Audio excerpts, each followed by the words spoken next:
Hello everyone! Hope you're doing great. Let me just drop the music off a tiny bit. Should be good to go. Let me know. You should still hear it, but more as some sort of background noise. How you guys doing? How we doing today? Hope you had a great day. Hope you had a great Wednesday and a sick start of the week. And hope also you're hyped by what you saw in the announcements. Let me just kill this taskbar so we have a proper stream screen. Yo, Mike. Yo, Mineral. Hope you're doing great, brother. It's been quite a long time, indeed. Yo, Grow Toast. The Goat Toasts. Have you guys seen the news? Because that's the most important topic of the night. Initially, I was going for, okay guys, we were going to talk about Sivir, because like we had an insane Sivir performance at Dalian in China, and like it was pretty big. He was a French player, and he's a friend of mine, Randy, that we already had on the channel, so I kind of wanted to talk about that.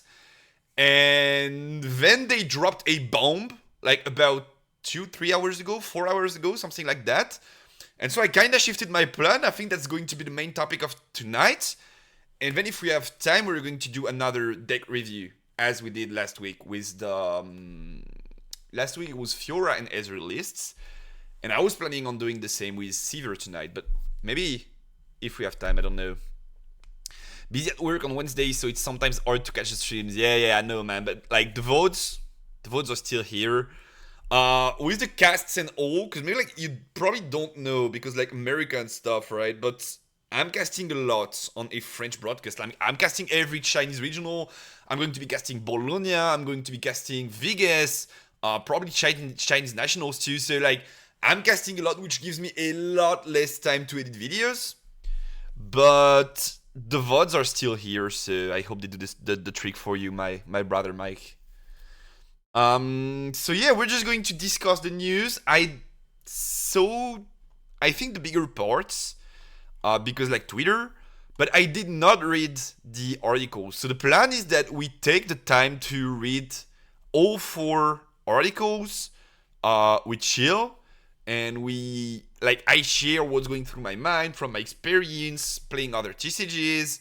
What do we learn? What is good? What is not? What can we expect? Blah blah blah. And then if we have time, we talk about Sivir. Hope you guys are down with that, because I'm pretty hyped to read it all. The few parts I've seen already are like super hype.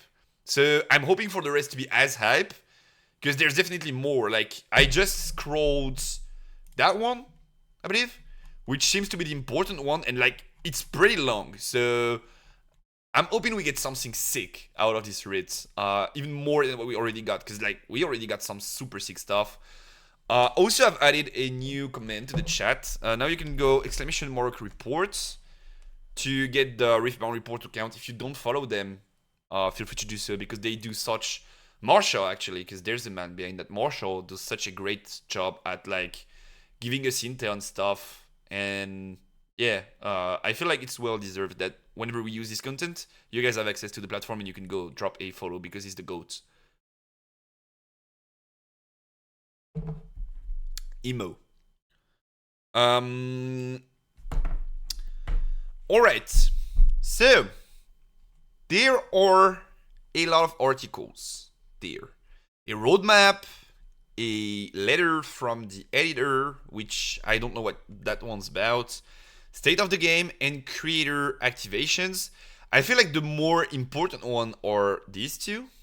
This one I don't know what to expect, and this one will most likely be about like they're giving you products, blah blah blah. By the way, I did briefly talk about it on stream last week, I believe. But Riot reached out to send me some Spirit Forge products. So I'll be getting some, hopefully by the beginning of next week. So it should be like Monday, Tuesday, something like that. And then we can probably have an opening on Wednesday together, guys. As in like probably set 2 products. I don't exactly know what they're sending, but it's Spirit Forge related. So maybe it's like preview kits, maybe it's boosters, maybe it's decks. I don't know, but we could probably have an opening together on next Wednesday stream. Finger crossed. It's all about FedEx, if I remember correctly. My chase card in set 2, interesting question. It would probably be Yellow Fiora out. Because I'm getting the reposts from the starter decks, so that would not be something that I would be looking for. Because if I did not get them in starter deck, I would definitely have been looking for 3 reposts, but I'm getting them for sure, so that's guaranteed. So it would probably be Yellow Fiora out. And if we're looking for a bigger card, because this is pretty low to the ground, I really love the Spirit Blossom line. Thinking about like the one that I would love. I'm not too into Irelia, as in like I know it's going to be $1 billion, whatever the sign stuff and all. So, which Spirit Blossom one would I like? Let me check the card gallery. Riftbound card gallery. Let me check that. I think we have the alternative versions in there, no? Yeah, we do. Soraka is cute, but not so good. Karma, same. Darius, not my favorite one. That Yasuo is pretty cool, though. Yoni 2 is cool. Set. Oh, it's definitely set. It has to be set. Portimo, Ari, Philios, Vayne. Yeah, it has to be set. It has to be like normal set, and then if we get lucky, signed one.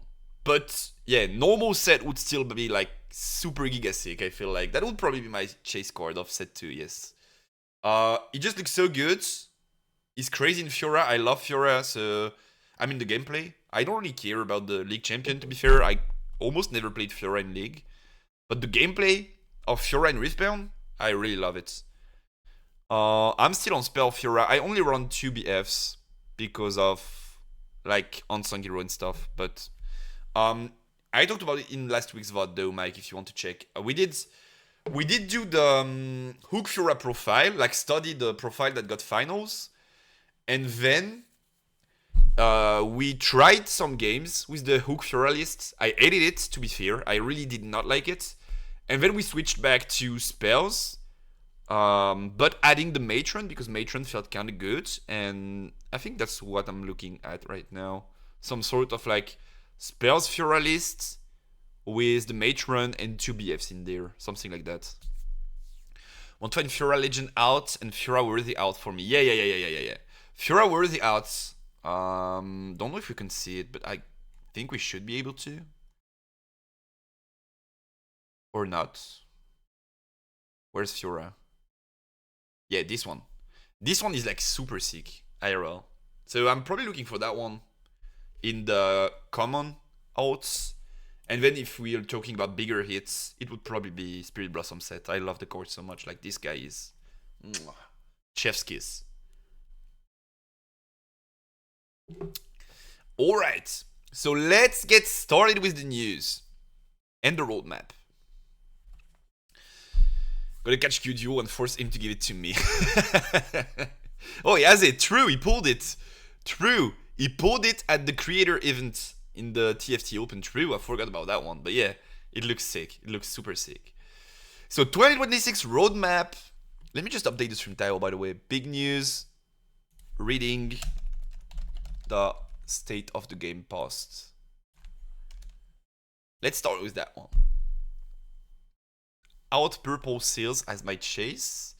This one, yeah, they look cool.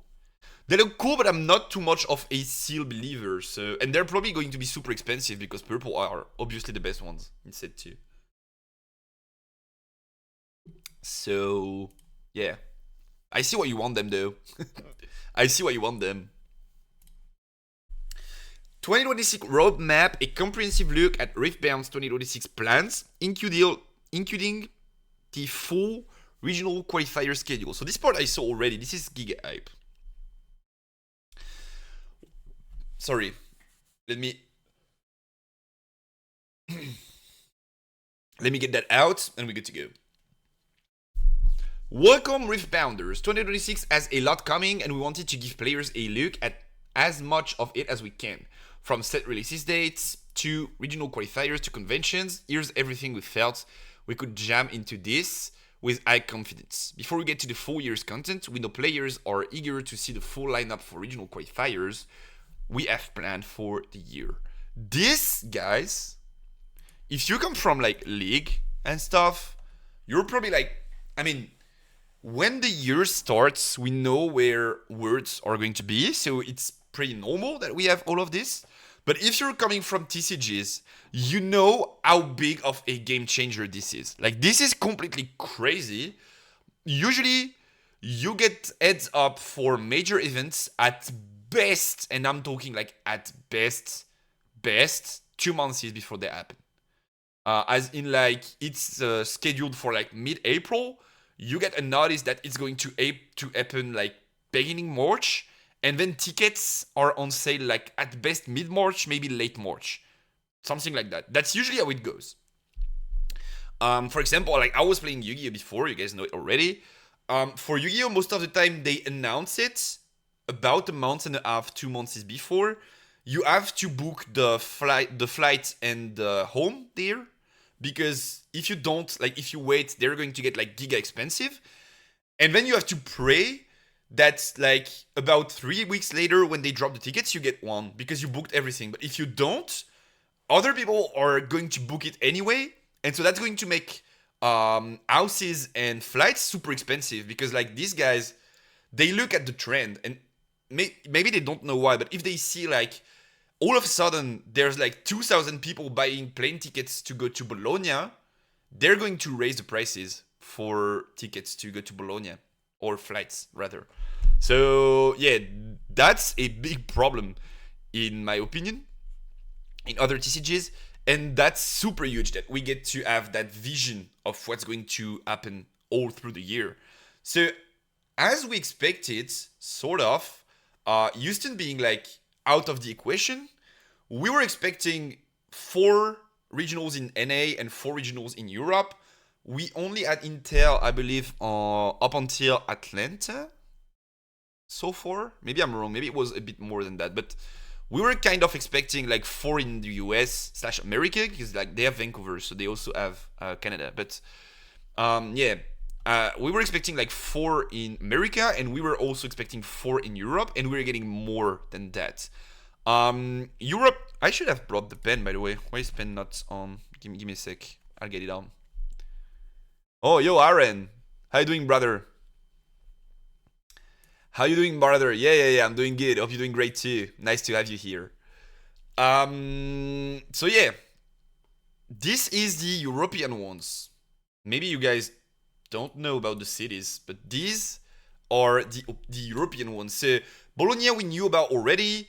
Lille, if you guys don't know because you're not French, this is a city like at the very north of France, pretty known for holding big TCG events, big Lorcan events, big Pokemon events happen there, and sometimes big Yu-Gi events are there too. So they have a pretty big convention center that is often used for TCGs. I'm expecting the Riftbound event to be held there once again, and it's a pretty great space. So I would be super down for that. Then Utrecht is in the Netherlands.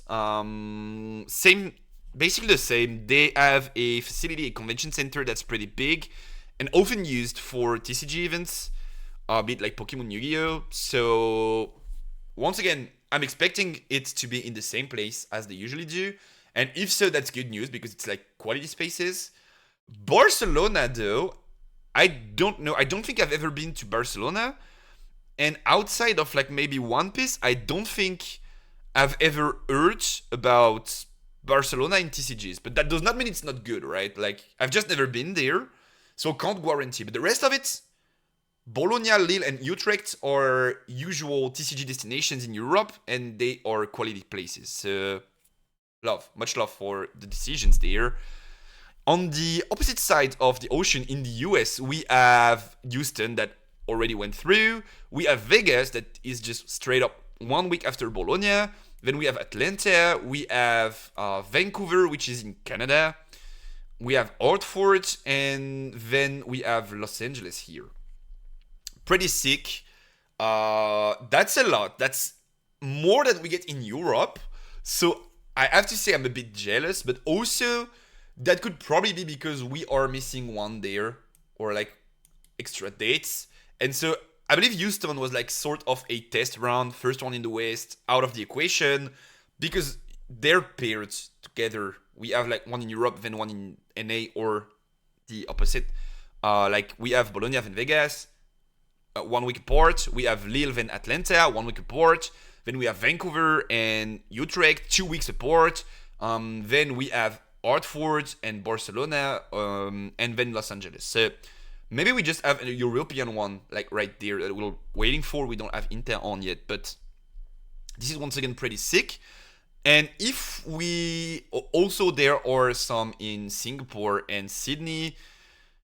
These are usually less, like way smaller, if you will.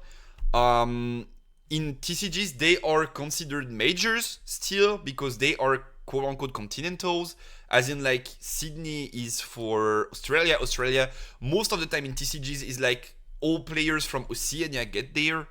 So these are considered majors, but most of the time they are smaller events, and they are considered to have a less interesting level of competition, if you will, because like they don't get the chance to have a lot of regionals there, so not as many people attend. Way more casual get there because like it's one in a year, right? Like you have to get there, and so I'm not saying this is going to be the case for Riftbound, but that's how it is in other TCGs. If you're talking Yu-Gi-Oh, if you're talking One Piece, whenever we get to like Australian regionals, these are like my mini majors, sort of. Singapore, I don't know about. I don't even exactly know where Singapore is. Like, I have a rough idea, but where exactly is Singapore? Okay, that's what I was expecting. I was about to say Indonesia, but can we have a proper pick though? Huh? Yo, Babtu, we are just starting. We're just getting started. We're talking about the news that dropped today. So we're just getting started. We have a lot to talk about. Yeah, so I was about to say Indonesia. It's close to that, actually. Okay, so it's near Australia. So they're getting 2 regionals a year in Oceania, which I believe is more than what they usually do for other games. Or maybe it's 2 a year. I don't remember exactly. But okay, that's cool. That's cool stuff. Let's get started. Yes, sir. Yes, sir. Also, if we like kind of zoom out and look at the big picture, what I'm pretty hyped about, this might be more as a content creator perspective, but also the content creator perspective goes down to the viewer's perspective, I feel like. So, like, you guys know I'm casting and stuff. Much love, Aringal. Thank you for dropping by. Much love, brother. So yeah, as I was saying, like, from a casting perspective, this schedule means like we have Bologna, then we have Vegas, then we have a 2 weeks break, but we know that the week after Vegas, a 1 month break, but we know that the week after Vegas we have the Chinese nationals, then we have Lille, then we have Atlanta, so sort of no break, quote unquote. Then after Atlanta we have a 2 weeks break, then we have Sydney, then 2 weeks break, then we have Vancouver, then 2 weeks break, then we have Utrecht, then 1 week break, we have Hartford, and then we have a bigger break because like usually summer in TCGs is pretty empty. The year stops during summer because it's continentals, it's words when there are words, and so we get back to it beginning of September / October, depends on the TCGs. So from a content perspective, it definitely looks like we're going to have a lot to cast, and China is not even on that schedule. So if we want to have some Riftbound, if we want to live Riftbound, get used to the competitive scene, follow it, like have good matches and stuff, we probably have a hell of a coverage available, which I'm super hyped for. And also the fact that we can say, okay, I'm going to be casting Riftbound like at least every other week, and then maybe every week during some months, just as we're doing right now, is sick. Like, it's super sick. For the industry as a whole, it's super sick. For casters, for TVs, for viewers, for tourneys, stuff. Like, this is super sick, super hype. So, really love that. And also, there's another big news that comes with that, which is the on-sale dates. which is crazy. Like, this is crazy. We already know when tickets are going to be on sale for the Los Angeles Regional, which is in like fucking mid-September. We know that they're going to be selling tickets July 20. Like, this is crazy, actually. And then, like, for Lille, tickets are going to sell, like, in 10 days. And we know about it already for a regional that's, like, mid-April. So love it. Definitely love that they're trying to make things clean and clear. And everyone can, like, have the same chance of applying and stuff. Really love that part. If you've not seen the article and you want to know more or, like, check the dates and stuff, like, feel free to go. I just popped it in the chat. But, like, this is pretty sick. Now, how do these integrate with the full year? Here's a comprehensive look at the rest of this year as best as we can assemble this early in the year.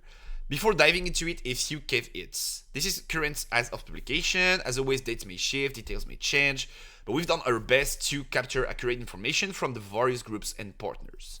As you'll notice, the further we get into the year, the calendar thins out. That is partially because there is more that isn't yet confirmed or which has not been locked in. So once again, like, just makes sense, right? We are missing EU regionals there, but yeah, they could not confirm everything. That just makes sense. That was predictable. I did not read that article, by the way. I'm like discovering these things with you guys. Something's not included here. French release timing. Alright, so we're talking about the French language releasing, being the first local language to release for Riftbound. It's coming mid-2026, but we don't have definitive dates for shipping yet. I don't have like specific insights, but if we're trying to make it make sense, I guess when they say mid-2026, it's some sort of like secure way of saying we're trying to launch it for Lille, right? I mean, that's not what they say, right? I don't want to like say this is going to happen, but that would make sense. We have the first regional in France. We release French at the same time. That would just make sense overall, right? So I guess mid 2026, which like if you split the year in half, it's like June-ish. Probably their goal is to have it ready by like April. But then if they can't, they are taking the security of saying, okay, this might be June, it's fine, or July, whatever. Would still be nice. Like, it's pretty fast compared to what I was expecting. Additional 2026 China minor and major tournaments. We have not yet announced dates and cities for China's events after set 2. Okay, nice. So we're going to have a lot more of them, of course, when we know about the schedule. But as I was saying before, like, if you put the Chinese things in between, and I'm hoping, praying, but from what we've seen so far, it would make sense that they're not stacking events, that we don't have like the Vancouver regional the same weekend as they have the Chinese regional. If we have like both of them separate each and every time, we're going to have a pretty full schedule, which feels good, I'm not gonna lie. NA and EMEA regional championships. We are very close to having these ready to announce, but not yet. Stay tuned for information about them. Okay, this is sick. So if you guys don't exactly know what this is, maybe I should zoom in a bit so you guys can see. I'm a bit big though. Should I flatten out the camera? Give me a second. I can do that. Yup. This is better. I guess you guys can read better that way. Bigger. So NA and EMEA regional championships are like at the very beginning of the plan. These are what regional qualifiers are for. Houston, Bologna, Vegas, blah blah blah. The top cut, I believe the entirety of the top cut, might be wrong on that one, but I believe the entirety of the top cut gets an invite for the Continental Championships, which are going to be these, NA and EMEA champs. They were announced for end of 2026, and then Worlds in 2027. We don't exactly know if that's what's going to happen. Actually, there are still, I guess, a lot of things to figure out on their ends. But the idea was that we have a full year of regional qualifiers. Then when we are done with that full year of regional qualifiers, so maybe like an extra European one in there, and that's about it. I should just keep it open somewhere so I don't have to scroll every time. Maybe like you add another European one in there, and that's about it. The top cuts are going to qualify for these events, the NA and EMEA, and then like these are going to qualify people for Worlds, and hopefully Worlds are going to be by 2027. So that would be like super sick. I'm like getting super excited about that. And then conventions. We've included a handful of conventions where you'll be able to play Riftbound. We got more than what is included there, thanks to tournament organizers. Okay, conventions? Where are conventions? None of them are conventions, right? Like, this is just regional qualifiers. And then conventions, there's a list, but they did not share it yet. Okay. That would make sense. That makes sense, actually. January, 8 to break it to you, but that's in the past. Oh, okay, so they put it in there. Okay, DreamHack and stuff. Yeah. That's about it. Okay. Is there stuff that we need to be wary about? So Spiritforge Pre-Rift, we know about it already. This is this weekend and next weekend. So if you guys want to attend a pre-release event, you have to schedule you have to book your ticket for one of these. You're getting a cool pack. Maybe I can show it to you because like this is something that I've been asked about. Riftbound Spiritforge Pre-Rift kit. Yup. This is what it is going to be like. And so in that pre-rift kit, you guys will get 5 Spiritforge boosters. So the boosters that you're going to use to play the pre-release event.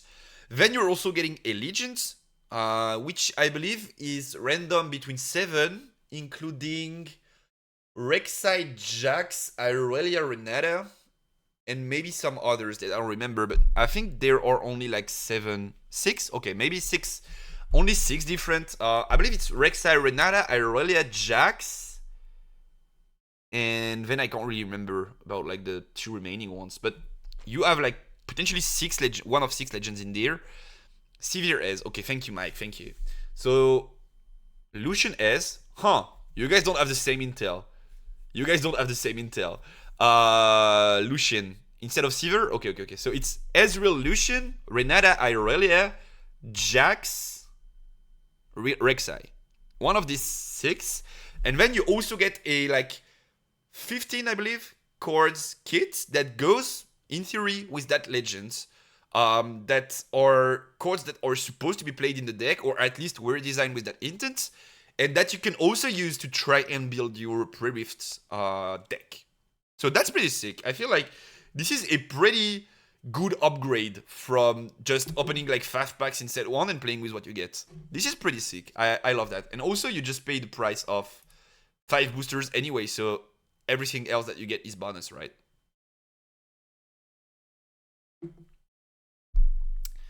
Then this Spiritforge English release we know about already. Lunar River Kit pre-order is the Irelia bundle.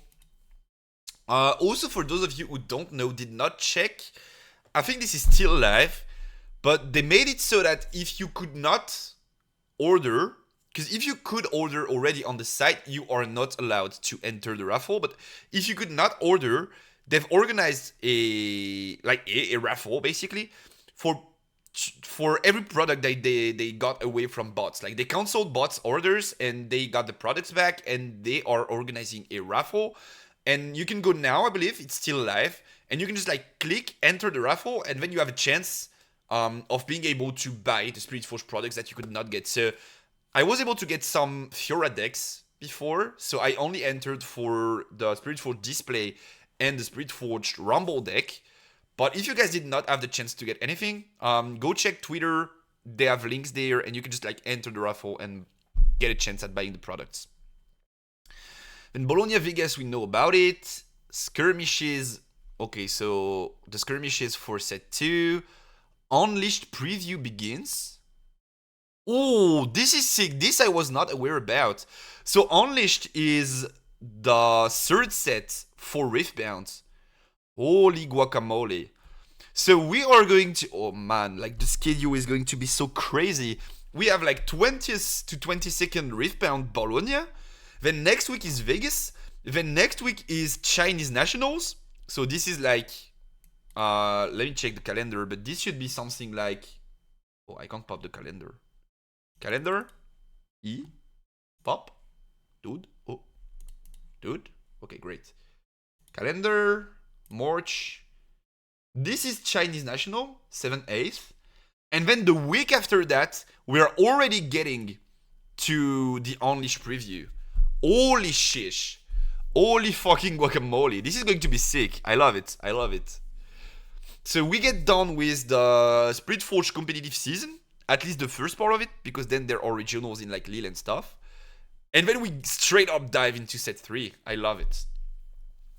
Okay, then PAX is a convention, DreamHack same, skirmishes for April, okay. Late March, China's Spirit Forge major tournaments. Okay, yeah, we have, I believe nationals are like 7, 8, if I'm not mistaken. And then they are going to have another big tourney by the end of March. So once again, like early March, we have the national, I believe, and then we have Unleashed, and then we have another big tourney. Man, this is going to be so crazy. Then the 3rd of April, China gets Unleashed live. Unleashed Riot merch pre-order drawing opens. Okay, so 8th of April, and they're going to run the drawing system again. Makes sense. If that works correctly, at least it's fair in the sense that you can get unlucky like 3 sets in a row and never be able to buy products, but at least you don't get like outsped by bots that are like way faster than a human being, even trade, could ever be. Like, I feel like this is fairer. I can't really say I like it, but with what they have available to their means, I feel like this is a decent solution. Then Unleashed releases in China. Then we have Lille, Atlanta. This is going to be a convention. And then May 1st is when we are able to get our hands on Unleashed cards. So this is not in such a long time. Like, this is in 3 months starting now, but we did not even get Spirit Forged. So it's about like 2.5 months after Spirit Forge releases. Then we have Sydney. That's also going to be the first major event on the Unleashed format. Pretty interesting, at least in the West, of course. In China, they probably already had some at that point. Then China's Unleashed minor tournaments begin. Oh. Okay, so Sydney is... Nah, this is weird. Or is it a month full of like city challenges? And then like the regionals only start there? So Sydney would be the first one ever with the Unleashed cards live. I could see it. That will also...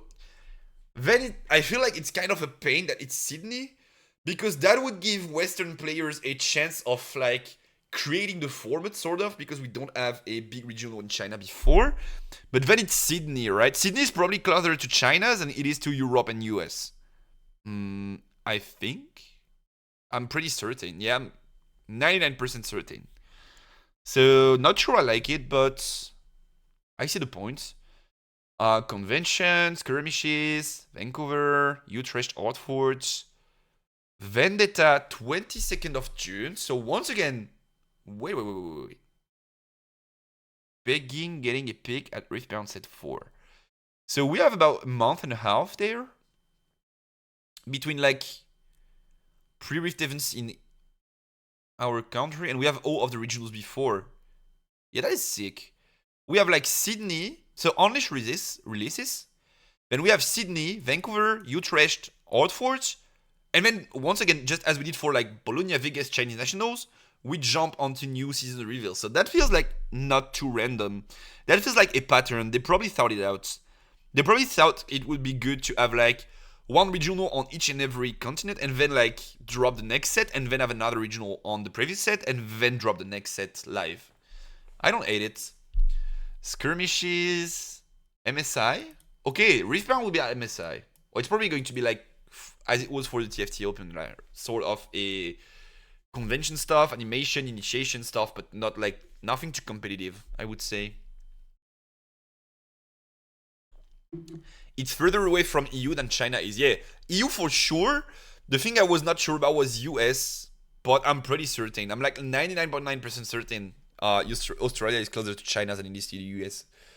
It would not make sense for it to be closer to US from the perspective I have on the world map.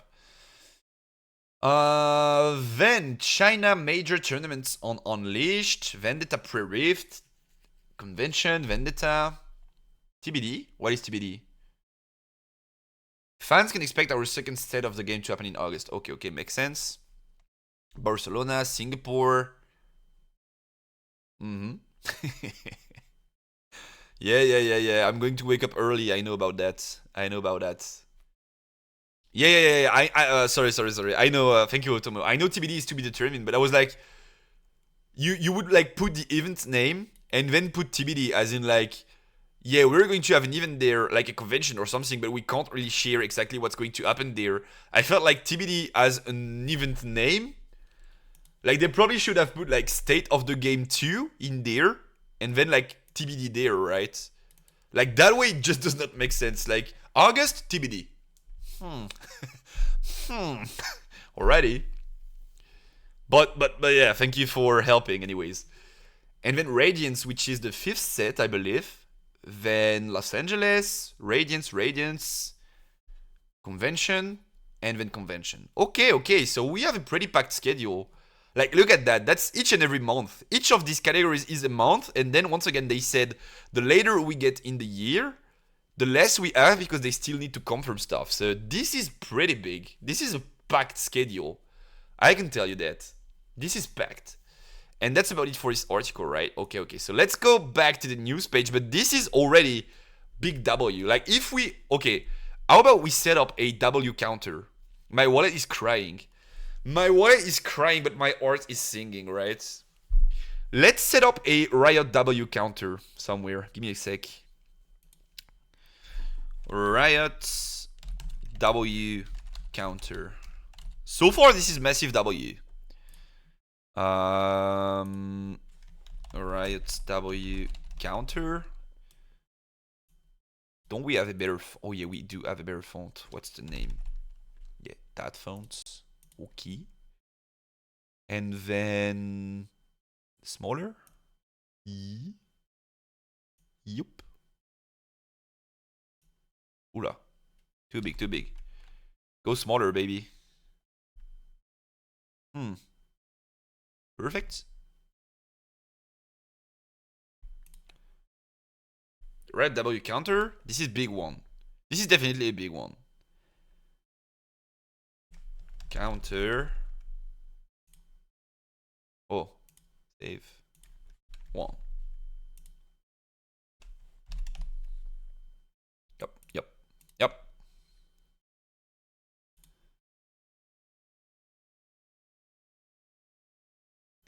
Here we go. Perfect. This is Riot W counter. And this first one is a big dub. Does anyone know a way of how to play the pre-rift online? What do you mean? Not exactly certain what you want to do, because I feel like pre-rift... or you want to be able to train pre-rift? As in like try the format and get good at it? Gonna put a red light on my window to follow all that. Yeah. This is going to be crazy. This is going to be super crazy. So roadmap is... The first one, we're done with that one. I feel like state of the game is the big piece. Right? Yeah, so let's keep state of the game for the end of it. Creator activations. Let's start with that one, because I feel like that one is not... It's probably going to be cool, but I don't think it's going to be like super important. But I may be wrong. Brief event. Yeah, I found a style to make the decks, but it would be great to use those decks against others. I prefer the blind card games like Arena in Hearthstone. Oh, okay.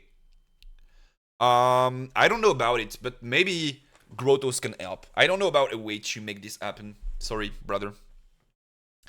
So 2026 creator activations. Diana is here to share what's happening for Riftbound creators in 2026. So Diana is Diana D'Amico, which is... I don't want to slander it. Diana D'Amico.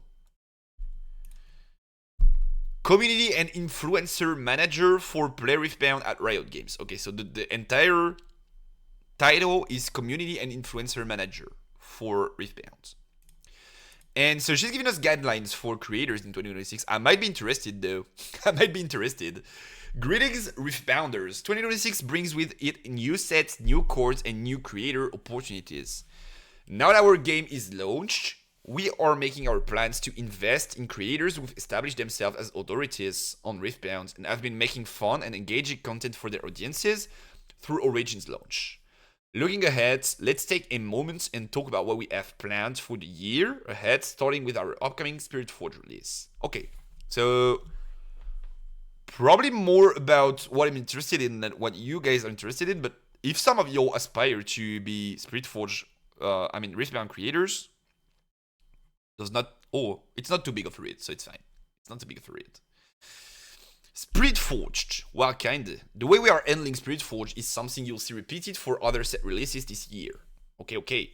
Influencers who we work with on previews will see continued support for that set, allowing them to revisit first impressions on their preview course and make content about the set as players around the world experience it for the first time. Okay, see continued support for that set. What exactly does that mean? Because I feel like what they're talking about in that port is that they gave some influencers a code to reveal. Some of my friends got one, Gudio got one, Robalas got one. There's just a lot of people that got a code to reveal on their socials to like farm content and stuff. What exactly is continued support for that set? I don't exactly know, but I mean, still seems positive, so. This support can take a few different forms. The primary way is by mailing out review products. This type of support allows influencers to not only show off all those cool for treatments that the design team has worked so hard on, but also gives your favorite creators the chance to build decks, playlist matches, and highlight different types of gameplay. Okay, so mailing out review products is probably like sending like boosters, boxes, decks, stuff like that, I would say. As in, like, you make a review video, sort of. If Riot fixes their community, that would be great. W typed in chat once for the first time in years, got called a son of a b. They griefed the entire game, making me and them going last in TFT. There's not much they can do about that, but I feel like the problem is League. So far, from my Riftbound experience, playing with people I know, people I don't, places I know, places I don't, it's been great. It's more about the TCG community than about the actual League community. And even if like some people come from the League community, they jam in that vibe of like, we're TCG players, we're a niche, we do well together, we laugh, we learn, and we are not so toxic, even though some people are obviously toxic, but they are assholes everywhere, right? Beyond sending out cards, we'll also be sending out a limited number of content kits to creators for each set. These kits contain not only products from the upcoming release, but also some gear for content creation. Here's the thing, making content for a physical card game is different from making content for a digital game of any kind. The physical setup requires more tools, and so we're going to provide some of that to creators who are keen on Riftbound, but maybe haven't done anything like this before. Our hope is that this provides a leg up for people trying to broaden their skill sets and allows them to try out something new. This is nice. This is big dub, no? Like, basically, from my understanding, they're saying that they're going to send like cameras and mics and maybe lights, I don't know, like tech stuff for creators on the rise to help them upgrade their setup. If that's the case, that's pretty nice, right? This is the Riftbound W for sure. This is Riot W, no doubt about it. This is definitely Riot W if they do it. Not exactly sure how they're going to bring this up.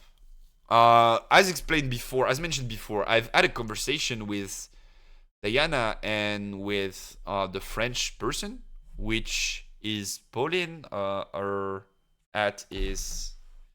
Let me get her at for a second. Her at is Lyren. So I've had a conversation with both. They did not bring up the content kits topic, but they did bring up sending review products. So I feel like this is probably going to be exclusive to some creators, but that's still good. That's still very good. Thank you for the follow. Hope you're doing great, brother. Thank you, Kia. There will also be contract opportunities for Riftbound releases covering gameplay, mechanics, collectability, deck building, and more. Of course, we're always looking for fresh new concepts, so keep making what you're making. We're bound to see it, and we might just end up paying you to make it. Okay, sick. Huh. Covering gameplay, mechanics, collectability, deck building, and more. Okay, sick. That's interesting. I'm super interested in seeing how this is going to shape. That's definitely something that I'm looking forward to. Maybe? We'll have to see, but like, these are good news.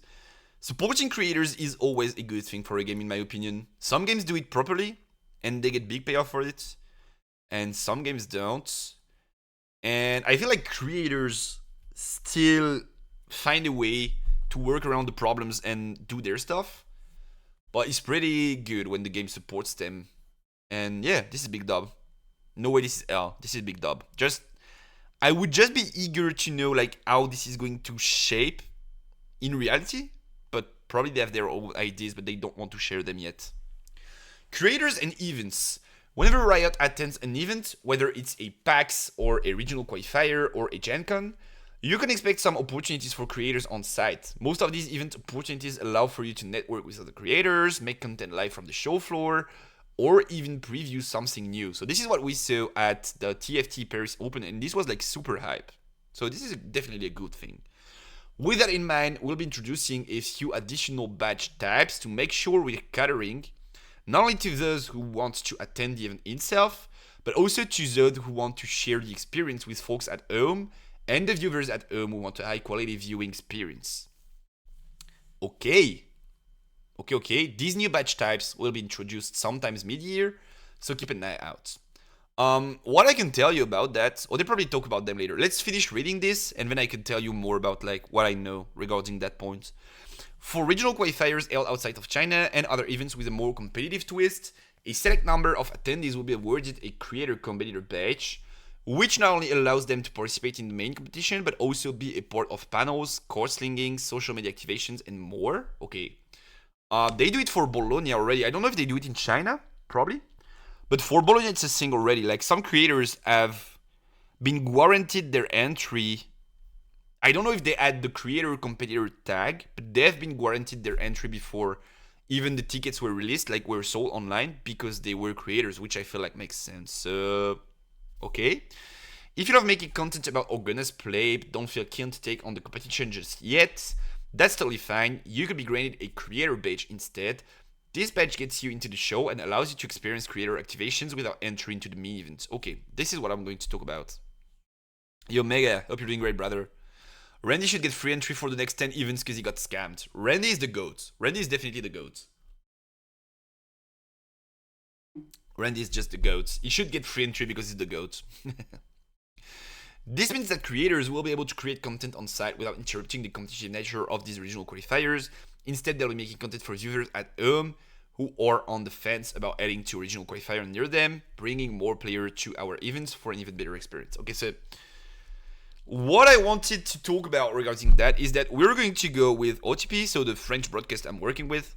We're going to be going to Bologna to cast the event. Most likely we're going to hold a house for a week before the event to do content with like several creators, do content, openings, have people get in there and stuff. Like, I can't really tell you like everything that's about it, but we're going to get to Bologna. That's like 99% guaranteed. And we've been in talks with Riot. It should be good to go. I'm guessing this is the creator badge and not the competitor one, but one of my friends and co-casters, Robalas, is going to play in the main event.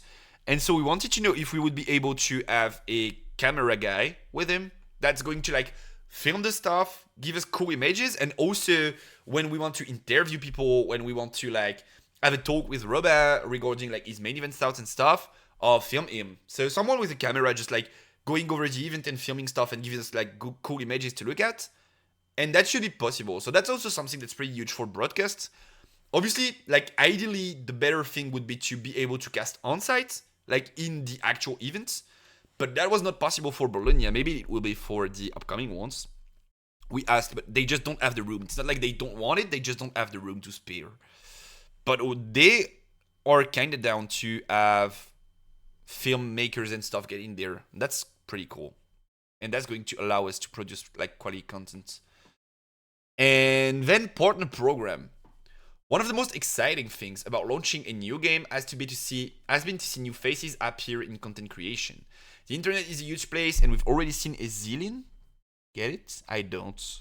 What's the joke? I heard somewhere the Bologna Avenue is massive, but not be true. The Bologna Avenue is massive, but you don't rent the entirety of it, because like this is like 10 venues. If I remember correctly, this is like 10 venues stacked, like next one to each other. And so you rent one of them, but you don't rent all 10. If you do rent all 10, it's probably like $1 billion. I don't know, but like that's probably pretty expensive. If I remember correctly, that's how it is in Bologna. Blah blah blah blah blah. I don't get that joke though. We've already seen a zillion. Get it? Oh, it's like as in supposed to be a number, as in like 1 billion, but it's a zillion. Is that it? I don't get it. I'm too old for that.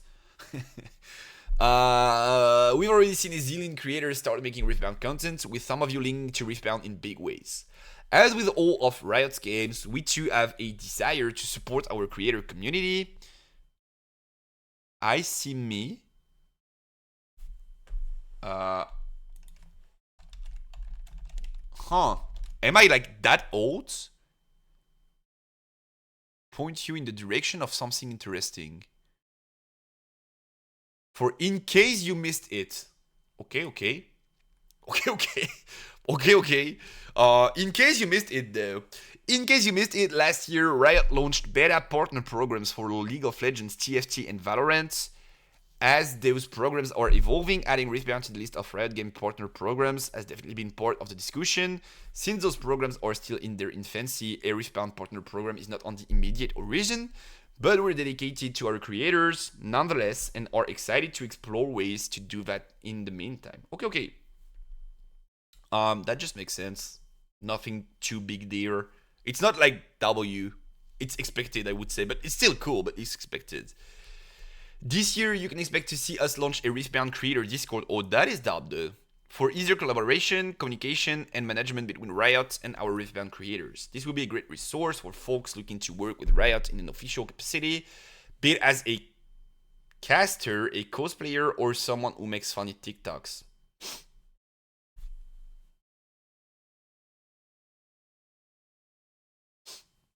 I think they're talking about me, chat. I think they noticed I was reading. Hopefully.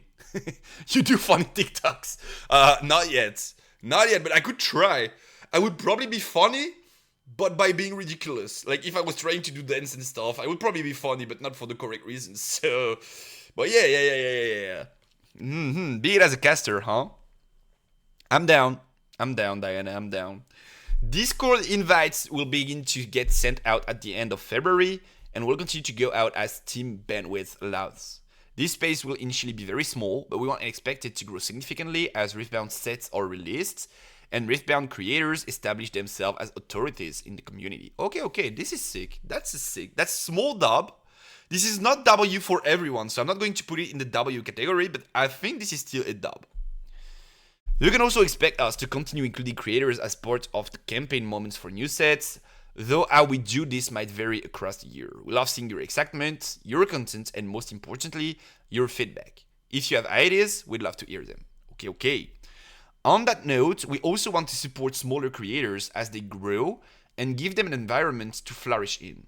So if you read any of the above opportunities and thought to yourself, but my channel's too small, you've got it all wrong, stay engaged, keep making content, and be sure to introduce yourself to the Riftbound team. We're happy to have all of you aboard for 2026, the Riftbound influencer team. Okay. That was a cool read. Most of it was expected. This part though is cool, but this part is W. But not as big of a W as like giving us a proper even schedule for the entirety of the year is. Didn't they switch places?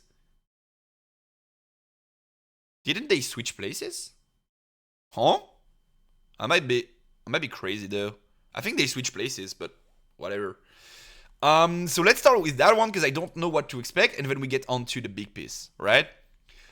Letter from the editor, February 2026. Trick Jarrett introduces today's content for the state of the game.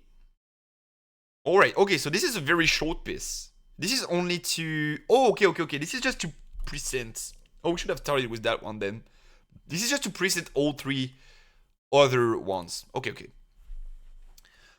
Is there anything to learn in there? Blah, blah, blah, blah, blah, blah, blah, blah. Upcoming dev drop video for set 3, coming soon. Blah, blah, blah, blah, blah, blah, blah.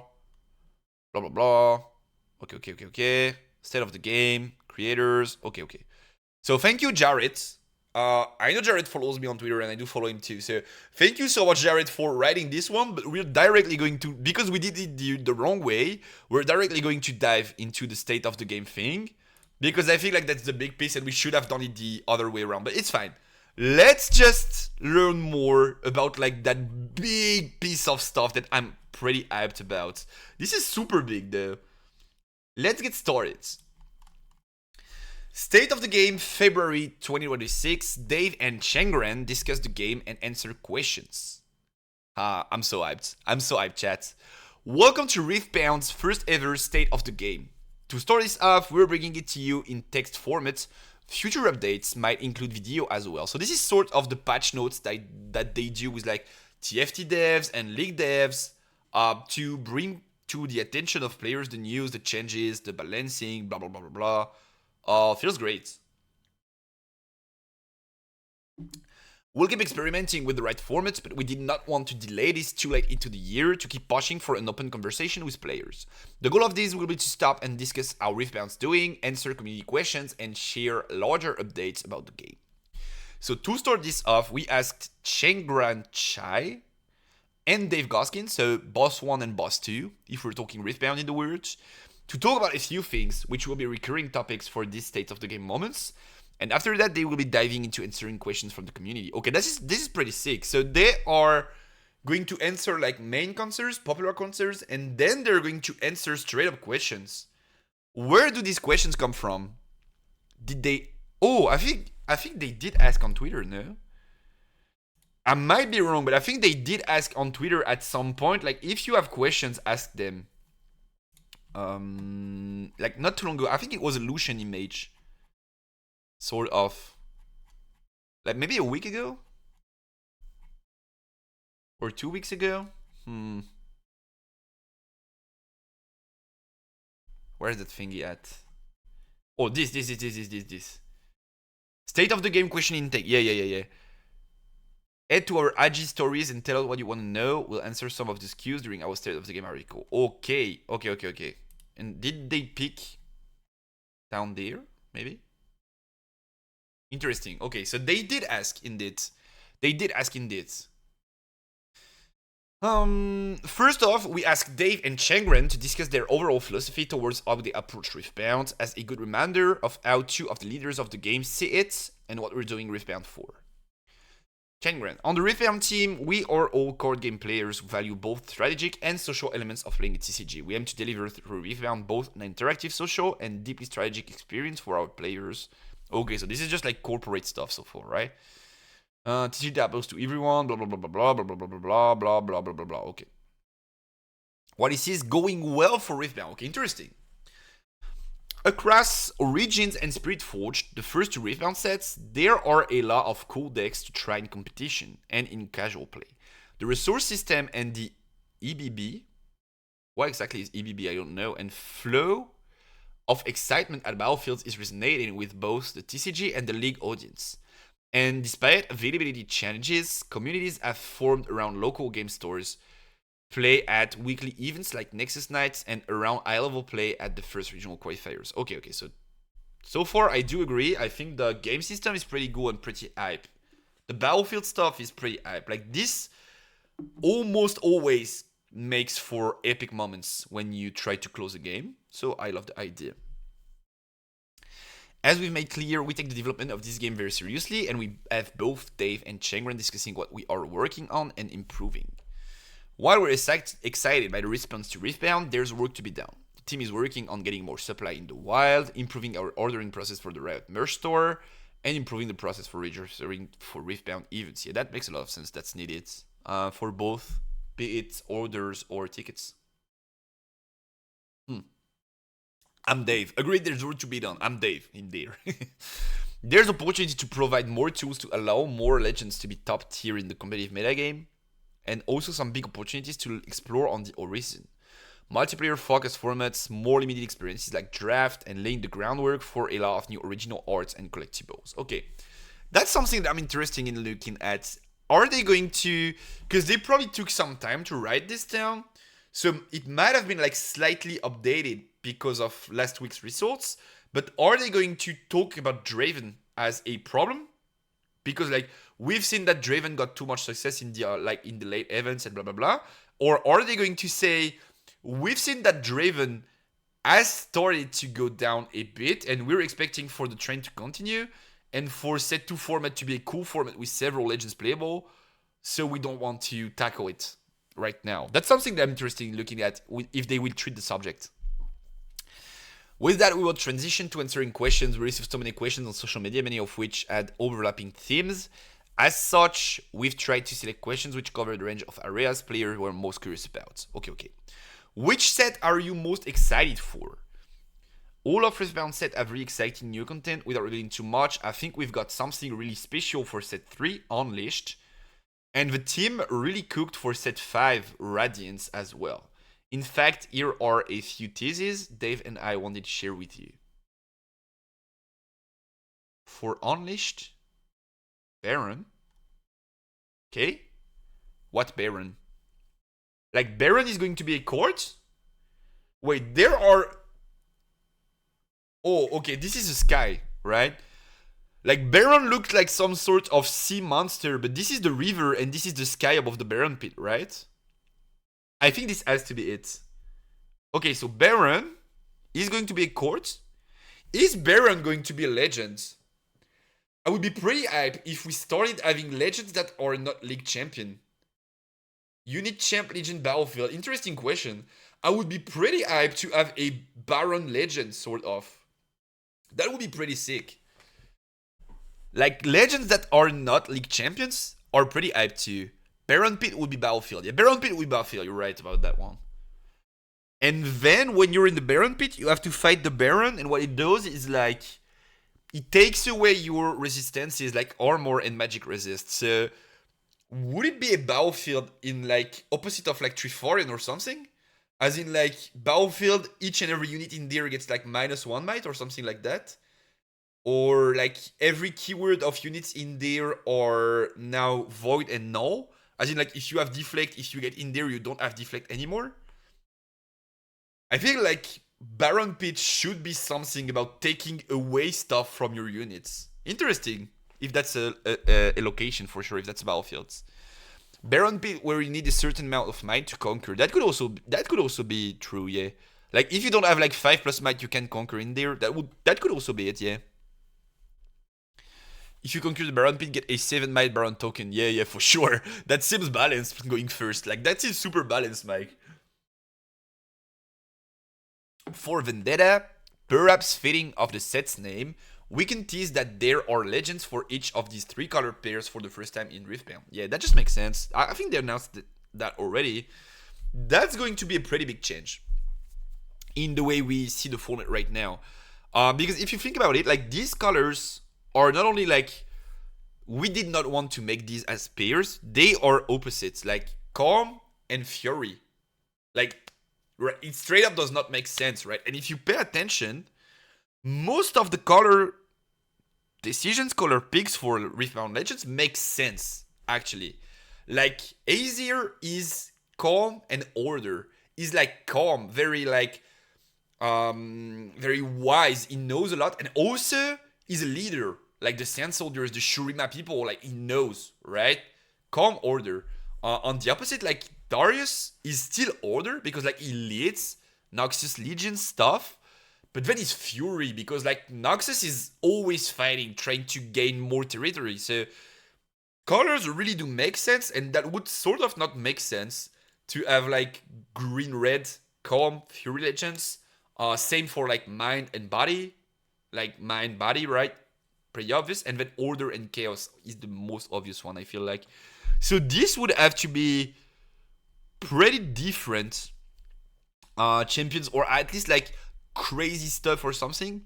I'm expecting, like, I would place a bet. If I were to bet on one of these, I would probably bet on Viego being the first one of the purple yellow legends, because Viego is like prince, very respected, commands his people, king, I believe, and then like he goes crazy, and then he makes all of these people go crazy with him, and he still leads them, but in death and in the shadow army stuff. So I would, if I were to bet on one of these, I would probably be betting on Viego being the first purple yellow legend, but that could also be a lot of stuff.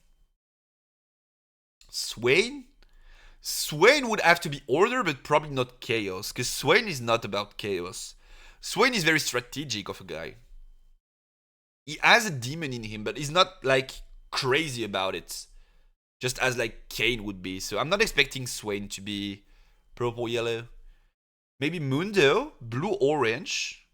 Nah, Mundo is not mine, guys. Mundo is dumb as fuck. Mundo is a brick IQ wise. Mundo can't be mine. Mundo could be body, but body something. Body chaos, maybe. And here's a look at the key arts for Radiance. But Mundo is a blue... yeah, that's true. He has a blue cord. You guys are right. Why is Mundo mind? Or because his mind is crazy, so it's still about mind, but not in the, like, right sense, in a way? Maybe. Okay, so in set 5 Radiance, we're getting Seraphine and Echo. Maybe as legends? Oh, Echo. Echo could be... No, this is Vendetta, right? This is set 4. But Echo could definitely be blue-orange. Definitely. Echo Legend seems scary, though. Like, having the ability... If the Echo Legend is blue, and you have the ability to run blue Echo in there, sheesh. This is scary.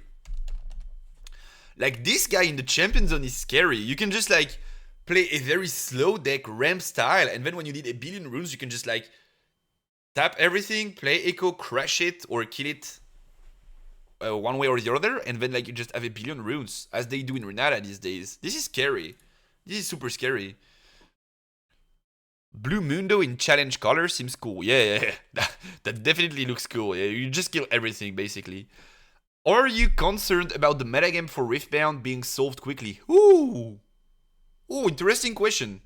Pretty interesting question. TCG players are incredible. There are so many of you, and you're very talented and motivated to find the craziest combinations of chords. That means that often the picture we have of the game internally during development does not match what players in the wild find to be strong. I'm not concerned when players find some of the best decks quickly, that's expected, but I also hope that players continue to experiment and find interesting new ways to attack the top decks. In general, as long as players can tinker and evolve the decks week to week, I think that is a healthy metagame. I want to talk for a minute about the current apparent dominance of Draven. Dub. Definitely a subject that needs to be tackled, even though I don't think it's a problem, but dub. In Origins, we saw Kai'Sa and Yi on the top of the meta, but players ended up evolving their decks such that the meta continued to develop. My current perspective is that there are unexplored ways for players to attack Draven, particular strategies that are more resilient to the purple wind combat spells, and we believe those strategies can evolve to be Draven to be well positioned in the meta. Of course, time will tell, and we'll pay attention to results that come out as Spirit Forces plays Dub. Dub is right. A game designer that's right about their game and the competitive format is Dub. He's right. Like, this is exactly what I predicted. This is exactly what most top players predicted. There has been a few top players saying Draven is tier 0, you're doomed. Everybody has the right to be wrong. But if you're still thinking now, like to this day, right now, today, that Draven is a tier 0 threat and that you can't play anything but Draven, you're definitely wrong. That's what I was expecting. That's what is getting confirmed. And I feel like the more time is going to pass by and the more tournaments we're going to have, the quote unquote worst Draven is going to get. As in, like, not a super bad deck, but not even the top dog, in my opinion. One of the top 5 decks for sure, but not even the top dog, in my opinion. How will Riftbound handle banning cards when needed? Of course, sometimes something in the meta is too overwhelmingly powerful or too oppressive. In general, our philosophy is that we want to intervene at a minimal level needed to correct an emergency state. Often minimal here means no intervention, because we believe things will continue to evolve or we deem the issue is not severe enough. Yup, okay. Given that, how do we determine whether things are in an emergency state? We have 4 major metrics we observe, okay? Event attendance. Are we seeing event attendance decline? I think that's pretty big of a criteria, like too wide, I would say, because I think event attendance could go down for whatever reason, unrelated to the meta. Like, let's say we've been playing the same set for like 3 months, and like the new set is soon, and we have a regional qualifier, and people like don't get in there. Maybe it's not about the meta. Maybe it's just because like they're excited about the next set, and so they don't want to keep playing that one. I don't know. This feels like too wide of a criteria to, but I guess you could take it into consideration. Negative player sentiment. We know that the community conversation can draw down players' interest in playing. Okay, so if they get an overwhelmingly negative feedback on like socials and stuff, probably, I guess. Game-breaking combos. Do we see oppressive gameplay as a significant portion of play in the formats? Archetype dominance. Are we seeing a deck or decks dominate across multiple set releases? Okay. I'm not too fond of these criteria, to be fair. Event attendance, I feel like, could be related to format being unbalanced, but also could be related to completely different stuff. Negative player sentiment, I feel like you have to survey it, watch it for some time, because then people are like super fast to claim something is negative and like it's tier 0 and Draven is cracked. And then you have a few people here and there that try to go in depth with stuff and say, no, it's not. It's just easier to play at the beginning of the format. But the overall feeling on socials these days has mostly been that Draven is tier 0, we need a ban list emergency, purple is cracked, blah, blah, blah. George has been saying it, Challenger TCG have been saying it. Like, top players, or at least people that are perceived by the community as top players, have been complaining about Draven recently. In my opinion, issuing wrong statements. So we know that this is pretty much what warps the sentiment of the casual player or the mid-level player. It's what the top players, pro players say. So if like 5-6 of them have the same conclusions and then it warps the entire community and they end up banning a card because of it, I would probably not be pretty happy.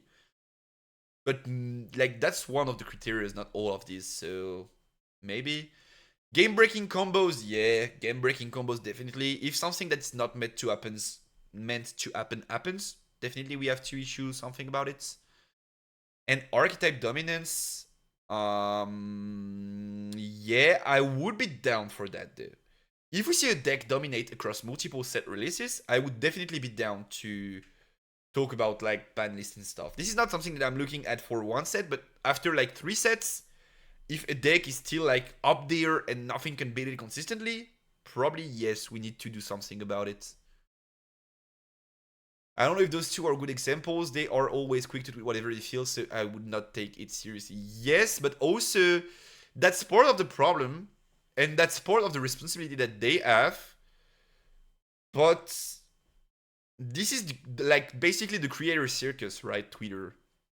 As in, like, top player A says something, top player B replies and agrees, and all of a sudden, like 60% of the player base thinks they're right and thinks Draven is a problem, right? Which you can't really say to creators, don't give out your opinion, don't word it, don't express it, because like they have the right to have opinions and they have to produce content and they have to give their thoughts about the set. And most of the time the common answer is like, yeah, but if these guys keep fumbling and giving out like bad takes and stuff, people are just going to stop listening to them, which is something that I was a believer of at the beginning of my TCG career, but ended up realizing it's not the case. Like, they are just going to drop like 20 takes, random-ish. They are right on 8 of them, but when they are not right, they don't talk about it anymore, so everyone forgets. And when they are right, they're like, see guys, I told it, I knew, we are knowers, everyone knows, we the best. And then that's what people remember, and then people think they're good, where like they really aren't. I'm not talking about like George or Challenger specifically here. I'm just talking about like the overall way things are on socials regarding TCG creators. So I hope this is not like the big criteria, the negative player sentiment thing here. It's vocal minority. I'm sure Riot knows this. Yeah, probably. I'm maybe worried for no reason, but are you a knower? From my experience, when I disagree with the masses, I tend to be right more than I tend to be wrong. But I am sometimes wrong, and I don't have issues talking about it, I would say. What would be weird if I posted a video like 10 days before the regional happens and saying like, yeah, Kai'Sa should probably win the regional because control decks are like super good into Draven, and I'm expecting Draven to fall off and control decks to take over in the upcoming regionals. And then like 10 days after that, when everyone is saying like Draven is tier 0, Kai'Sa wins the regional. Oh, that would be weird, right? Like, who would have expected that? Mr. Time Warp. I still hate Time Warp. I still don't like it. I still think it's not a good card. But my points and their points both make sense. So I would not say I was wrong on that one. Let me think about something I was wrong on. We could just pull up the tier list and maybe we could find something, because like it's not that hard, right? It's not that hard. There's definitely something that I was wrong on. Let me just log into Tier Maker and see. Maybe this will remind me of something that I said that I was wrong on. Like, let's say Qiyana. When everyone was playing Qiyana in set 1, I was saying it's a shit card. Now it's not seeing play anymore in set 2, and I still say it's a shit card. But also I see their point of going like, yeah, but in set 1, blah, blah, blah. And I can't really say like they were completely wrong, right? So I would not be saying like I was right, you guys were wrong. It's more about we had different opinions, and it's about the same for Time Warp. Even though for Qiyana it would tend to look more about like I was right, and for Time Warp it would tend to look more like they were right. Well, this is resetted? Oh fuck, it's been resetted. Look at that. It's been resetted. So I can't really blah blah blah. Seaver is kind of the same, right? Like, I was expecting Seaver to be a top deck. I was just expecting it to be needlessly complicated, but if a good pilot, and that's sort of the same for Eri, right? Like, if you think about my Eri talk from set 1, I think Eri in set 1 is literally Seaver in set 2.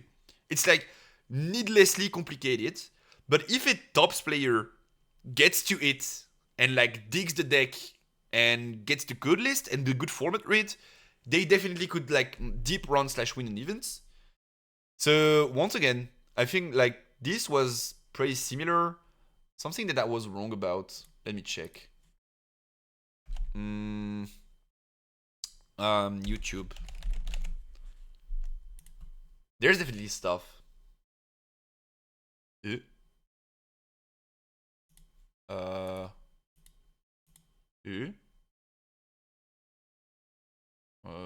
Okay. No, not that. Switch account, Riftbound. Okay, sick. Sick. My channel. Is there anything that I was wrong about? Oh, let's look at the shorts. Like, these takes. These were pretty decent. This I was wrong about. Okay. This I was wrong about. This I can say without. So this, I was expecting Chemtech Cask to literally break some decks. As in, like, I was expecting it to see play in Ornn. I was literally expecting the cord to break some decks. And in the end, it's like side strategy, sort of, in like Renata, Victor. But it's not even like seeing so much play. I was literally expecting Chemtech Cask to break some decks. Ari too, I was expecting Chemtech Cask to completely break Ari in the way that you never ever have to pay power anymore. But I was wrong on that one. We can definitely find some stuff that I was wrong on. The only good thing wrong I see right now is not using dark mode. You're kind of right. To I have a reason. I'm usually using Opera. If I start my Opera right now, everything is in dark mode. But for the stream, to not have like personal stuff pop up and all, I'm using Chrome. Which is why not everything is to the way I use it usually. But yeah, you're right. I also am a very light sensitive person. So like those who know me IRL know that I'm like very down to dark mode. I have light here. I have the screens now. I know right now, I can tell you that by the end of the stream, I'm going to have a headache because like this is too white. I'm like super giga light sensitive. Even just someone like when we're in a taxi or something, like putting up their phone and they have like max light, like max luminosity on that is enough to give me a headache sometimes. So, but yeah, you're right. I should be on dark mode still. So okay. Where are we at? Okay. Sorry, it was a long talk discussion, but it is what it is. I'm still concerned about that, but I feel like anyway, as you mentioned, Mike, they probably know, right? Banning when one or more of these metrics become concerning. We have internal discussions about potential ways to make changes. What are we considering? Banning one or more cards, restricting cards in simple or complex ways.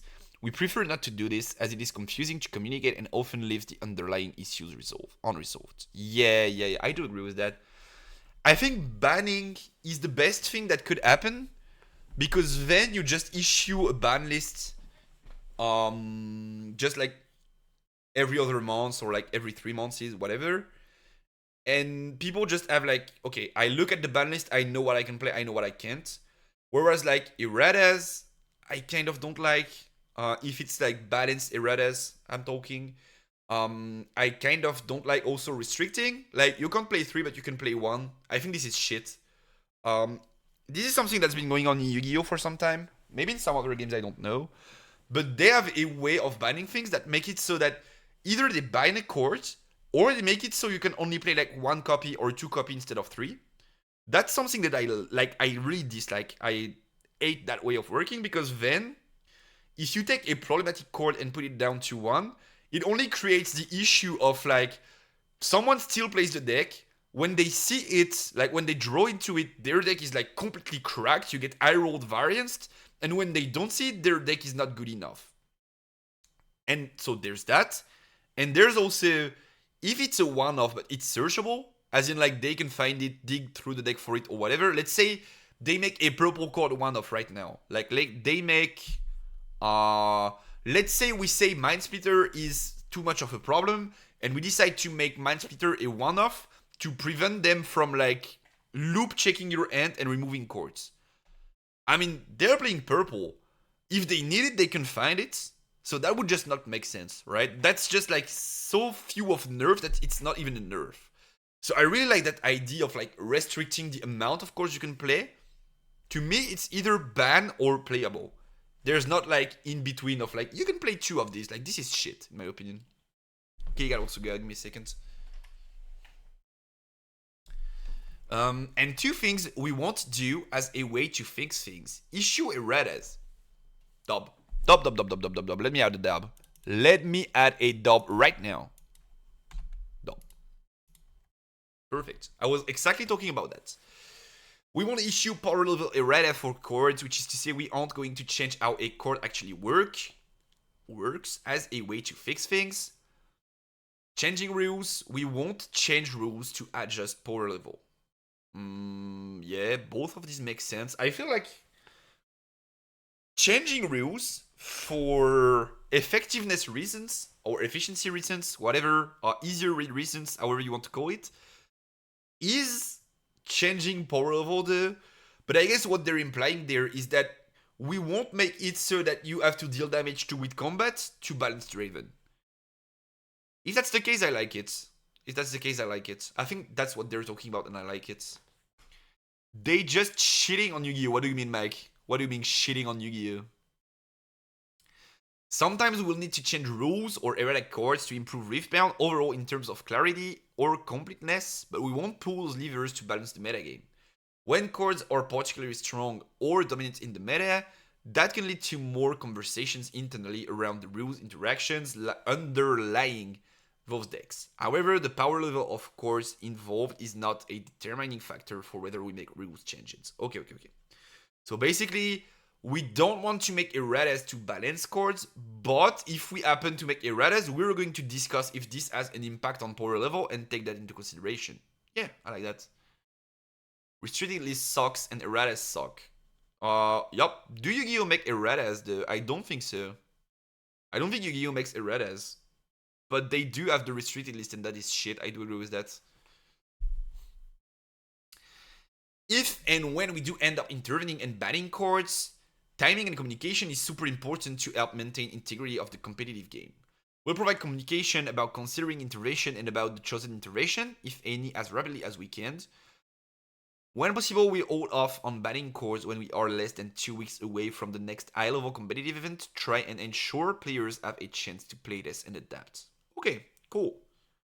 Pretty cool. I feel like that just makes sense, but pretty cool that they put it on paper so they engage that they're going to do it. Like, they are committed to it.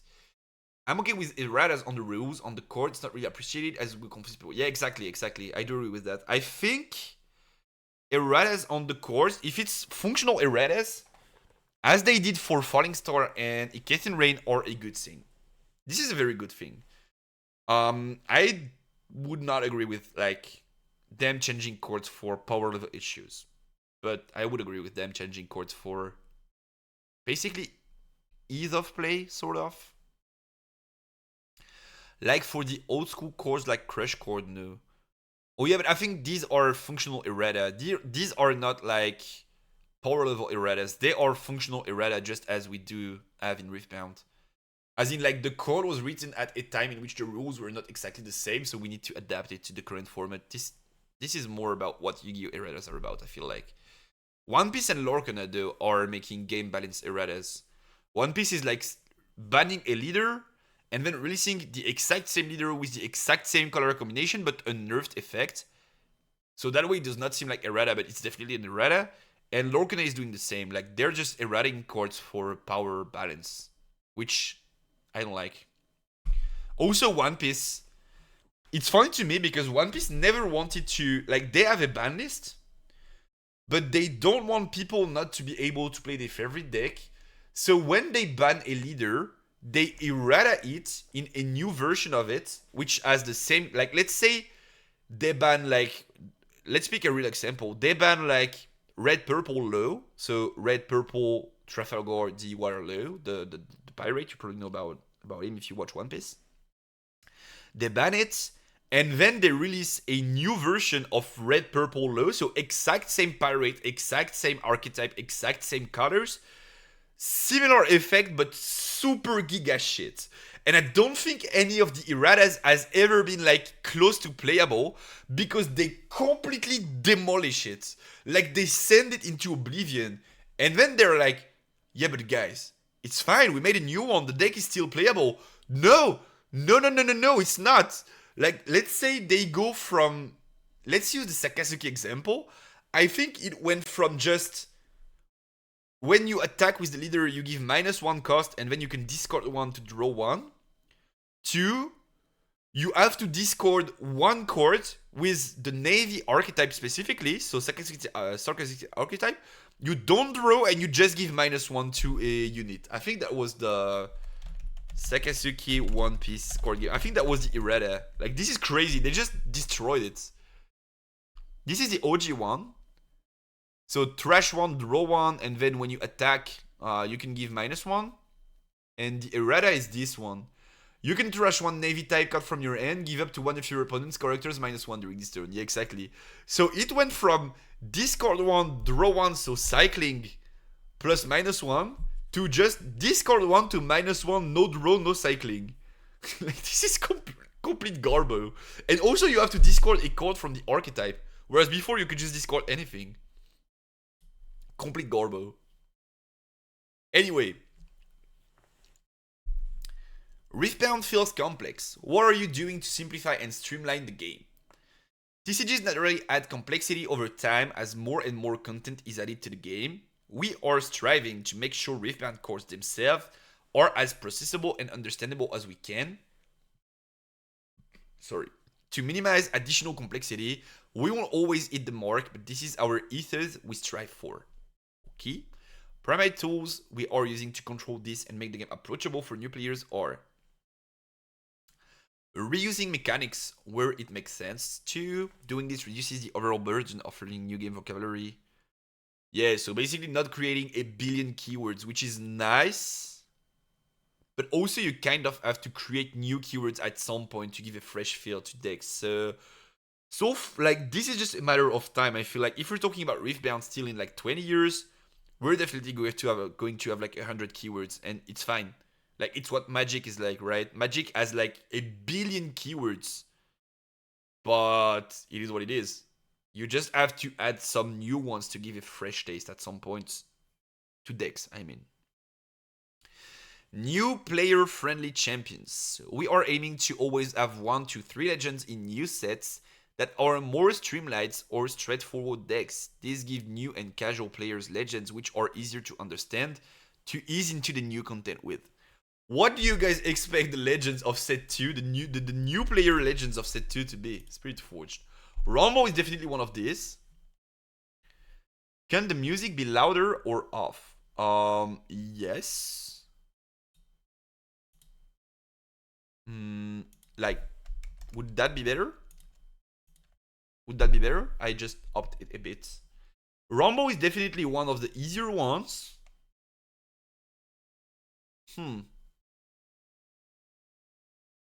Easier probably is, I mean, equips though.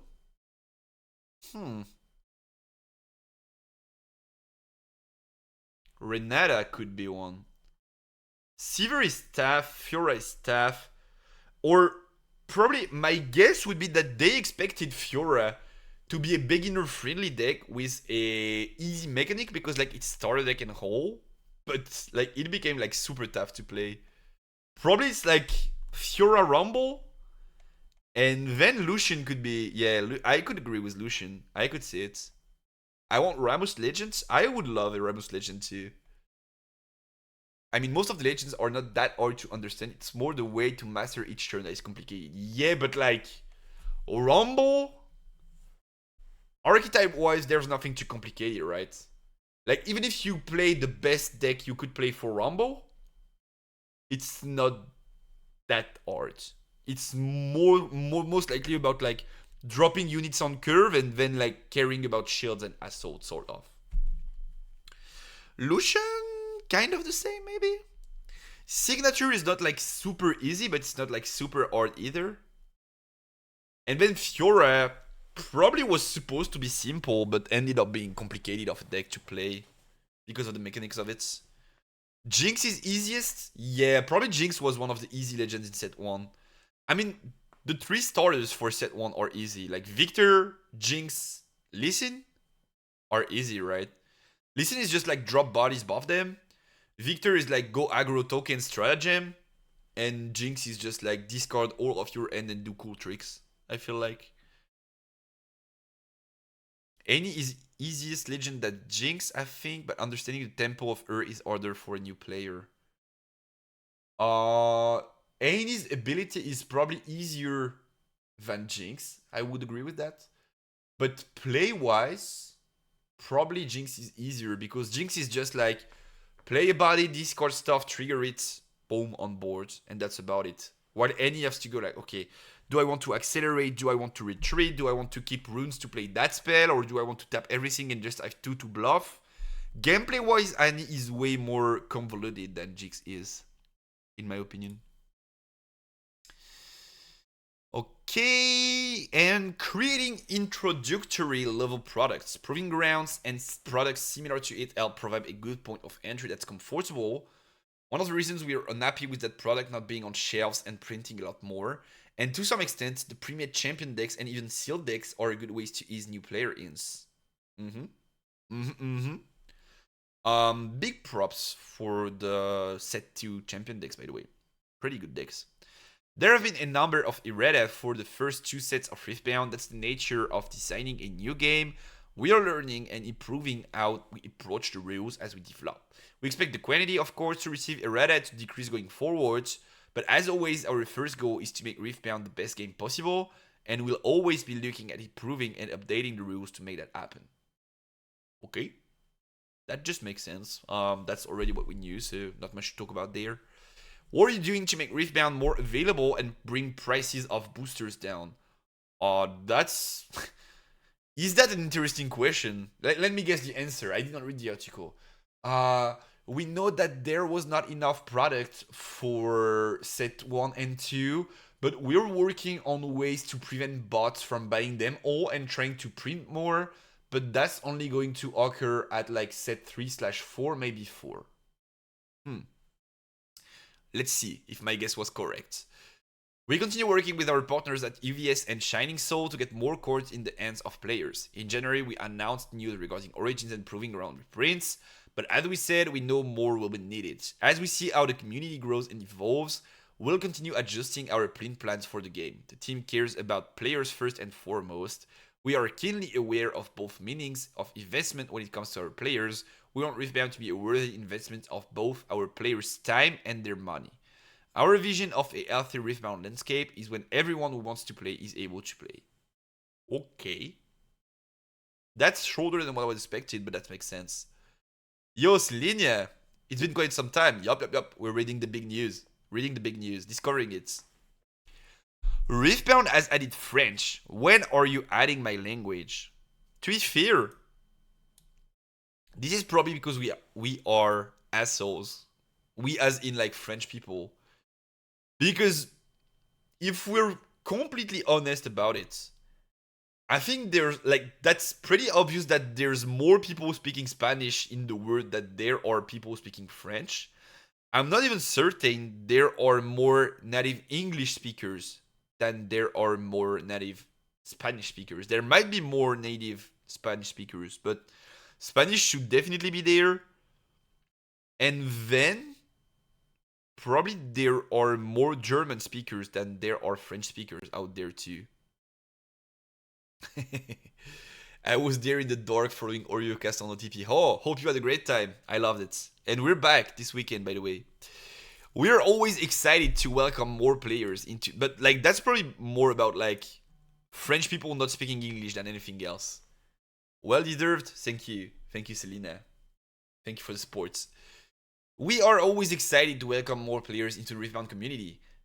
In addition to adding French, we are excited to share that Riftbound players will soon be able to get courses in Chinese traditional later this year to better serve our traditional Chinese community. So I'm not too certain because I'm not very knowledgeable about the Chinese culture, but I feel like what we're seeing so far is simplified Chinese, I believe.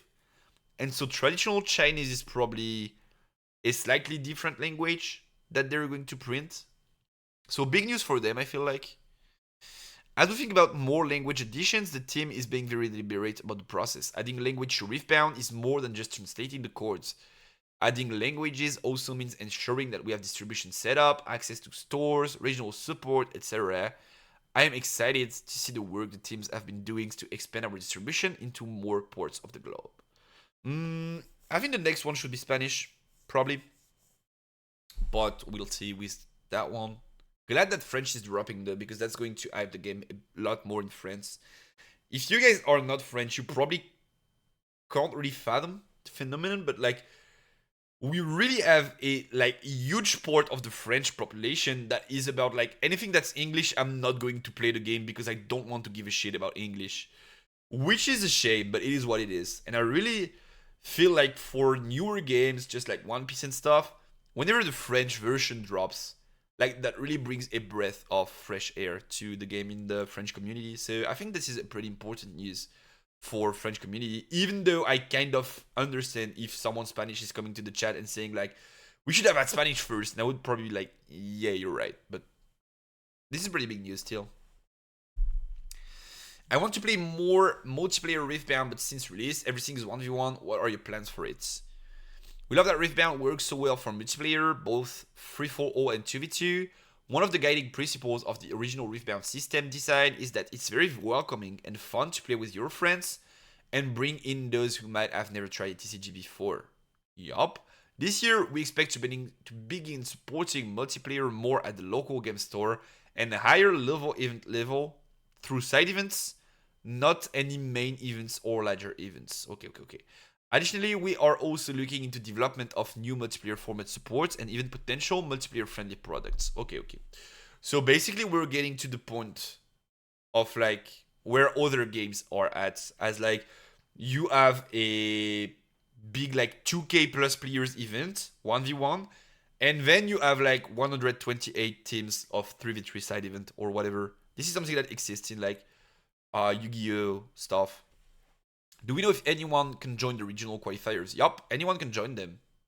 Or I don't get your question, but if your question is like, do you have to qualify? Nope. You can just like get the ticket and join in on the fun. You just have to be able to grab the ticket, and that's about it.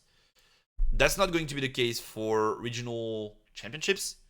Like EU and NA, you have to have topped a regional qualifier to qualify in these. But qualifiers, anyone can get in there. Why won't you allow more people to register for Riftbound regional qualifiers? As much as we would prefer to have these uncapped, it does not make a great event when it has to be 20 rounds or when there isn't sufficient judging staff to make sure everything goes smoothly. We're working with our partners at UVS about raising caps on event size in a sustainable way for high-level premier events as we scale our ability to manage events of that size, but it's also true that the cap is not infinite. We're looking into how to manage this long term, including investigating third-party tournaments and their relationship to premier level play, how many would make sense, and how often to run large events. I feel like this is one of the bigger problems for Riftbound right now, in the sense that we don't have a mid-sized scene, which exists in other CCGs. I'm going to go back to Yu-Gi-Oh! Once again because that's what I know best. But in Yu-Gi-Oh! If you want to grind the game, you can play in like 100 plus, 200 plus players event each weekend. And I'm not talking like going all around Europe. I'm talking like just straight up in France. And that's about the same for other big Yu-Gi-Oh! Countries. And these tourneys are not held by like Konami in the case of Yu-Gi-Oh! Or like UVS in the case of Riftbound. They're held by shops. And most of the time they happen in like venues, facilities in local cities that are like designed for that 100 plus, 200 plus player range. And so that is what we're missing right now, because if we have to wait 2+ months to play in anything big like major regional size, and then you do it and then you have to wait 2 months is only going to Nexus Night, like the gap is too big. I feel like we have to develop that mid-sized scene for the game to be perfectly healthy, but also the game is like super young, so that's probably something that's going to take some time but going to come to life at some point. I think that's probably the side of product availability, which I expect to be fixed by like set 3-4, just because they were below expectations and they're going to fix it. Aside from that, I really think the bigger problem is going to be having a mid-sized scene. That's something that One Piece has not managed to build yet, and that's one of its bigger weaknesses, in my opinion. Nope.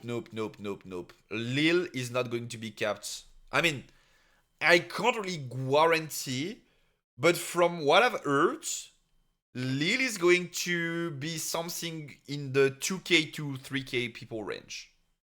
Can't guarantee anything. This is not Riot Intel. This is just like rumors going around. Uh, don't take it as like certain, granted, Riot Intel. Nothing about that. It's just rumors, but from the rumors that I've heard, it's in the like 2,000 to at least they aim for the 2,000 to 3,000 people range. I mean players. Emo. Not granted, but to be expected, sort of. Riftbound has competition with other TCGs. How do you plan to stand out as a competitive TCG?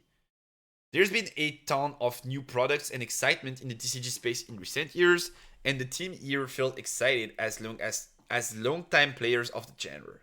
Riot's games have almost always been competitive in its nature, so we hold the competitive elements very near and close to our hearts. We have set out from the beginning to be communicative and reactive about Riftbound and its launch in the way we hope players feel valued and that they are part of the growth of the game as we work to get the basics right as the game launches. Riot's brands and game ecosystem are also something that we feel helps us stand out compared to other TCGs. True, definitely true. Both from champions players know and love, but also from game mechanics and concepts that translate from digital to tabletop. As we've seen in our other games, whether it's like League, Val, or TFT, there's been many learnings and interactions along the way, and we will definitely adopt the best practices from our other games, iterate, and keep the boundaries on a great experience from our competitive players. I was having that discussion with someone involved in the Riftbound scene, like literally today, and they were like, I'm not so sure if like people tell me Riftbound is cool because they want to the Riot crew to feel good about them, or if Riftbound is like really cool production wise. And I was like, well, if it was bad, I would say it. But let me tell you what, for a game that's been out for like 6 months, the production quality at regionals and stuff is like crazy. And I'm like 100% certain it comes from the Riot ecosystem, right? Like they know how to produce shows, they know how to produce feelings and storylines, and they do it perfectly. And one of the main examples that I would take for Riftbound is that they know that some people cheer for their champ, and when you look at what they did for Dalian last week, they not only made sure to have each and every of the underplayed legends in the top on stream, like we saw Sivir, we saw Jax, they made sure that we could see them so that people cheer for their champ, but also they made sure that we have Randy on stream. And like, we're in a fucking Chinese regional in China, and we have one European guy there, and that guy gets to Top Cut, and we see him twice in the Top Cut feature matches because they know that like all over the world people are going to look at their event and cheer for the champion, and that's exactly what we did. Like it was giga hype on stream to be able to watch Randy and be like, oh, that man is sick, is crazy, what a goat and stuff, and like that created big storylines. And even like some guys in the US, like some creators and stuff, were like cheering for Randy because he's Western representative, right? Like they know how to run a show and create emotions, and they are so far ahead compared to other games in that sense that I feel like yes, the Riot brand is definitely a huge part of it. Level of design and depth of game for a new product is crazy. Yeah. Also, that's also true, but that's more on the game designers than on the Riot side. I feel like probably if you take the same team, like exact same people, and you put them into any other like company, and you give them the same money and same means, they probably do Riftbound the same, right? Like it's about game designers at that point. Maybe like that's like different champions, but the rules and stuff are probably the same. Whereas I feel like the production quality is specific to Riot and the ecosystem they've built over the years in esports. Ooh. You all confirmed best of chords would not be one-offs, but how many are you planning to have out there? Interesting question. If you can still get a set 1 metal chords in like set 10, probably they dropped a lot in value. So interesting question actually. We believed best of pricing was an exciting element of Riftbound, and we've been thrilled to see players agree. We had several conversations about these prices and what the right balance was for players and for the game. Yeah, best of Rising is definitely a need. Like, this is super sick. Best ID out there. Our current plan is for best of to rotate out of Riftbound tournaments after 3 sets. So Origins and Proving Grounds Legends will stop being best offs at events following the release of Vendetta, despite them still being legal for play in the format. Ooh! Wait!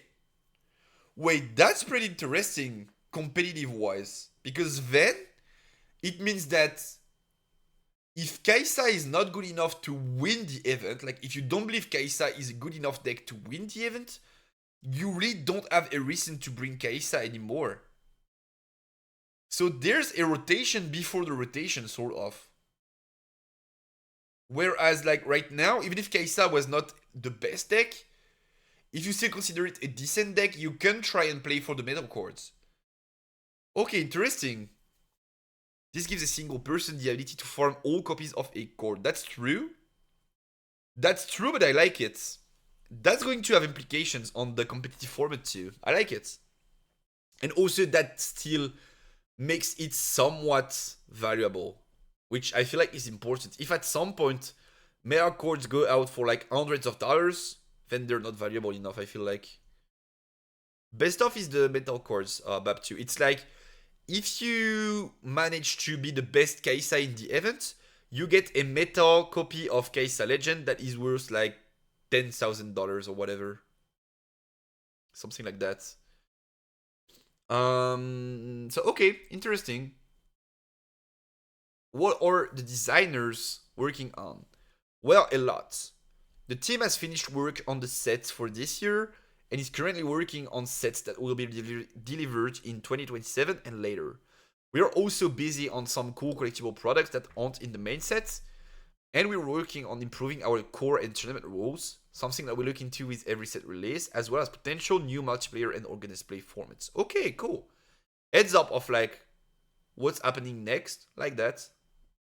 And yeah, I'm surprised that they're only working. I mean, we're still early 2026, so they have like 12 months up. Yeah, that makes sense. I believe I said, when they released the game, they were probably done with the 4 first sets, which would mean that they were done with sets. It's one every 3 months. So February, March, April, May, June, July, August, September, October, November. So this is 5th set too. So I think I was right. That's what I was expecting. When they released Origins, they were done with like set 1, 2, 3, 4. Sorry, 1, 2, 3, 4. Up until we get the new color combination, so they know they don't create like degenerate monsters when they get in there. And then probably since then they finished set 5. That would probably be it. Garen Funeral is planned day after last Unleashed event. Yes, sir. When you can't get the Garen mail anymore, nobody's playing Garen. But that's not going to have an impact on the format. But if like, let's say Kaisa is still like super strong after 3 events, but not like definitely out strong to win the strong enough to win the event, and you can't get the medal, probably there's going to be less cases, right? That's going to have competitive implications, I feel like.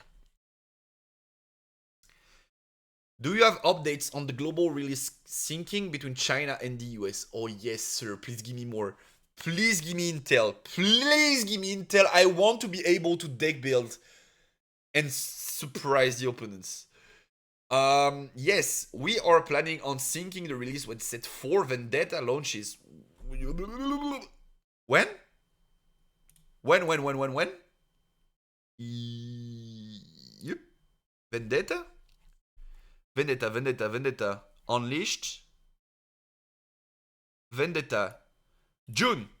So we only have 4 months to go? Okay, love that. Sick news. Riot W counter goes up by 1, chat. +1. Where's that? Here.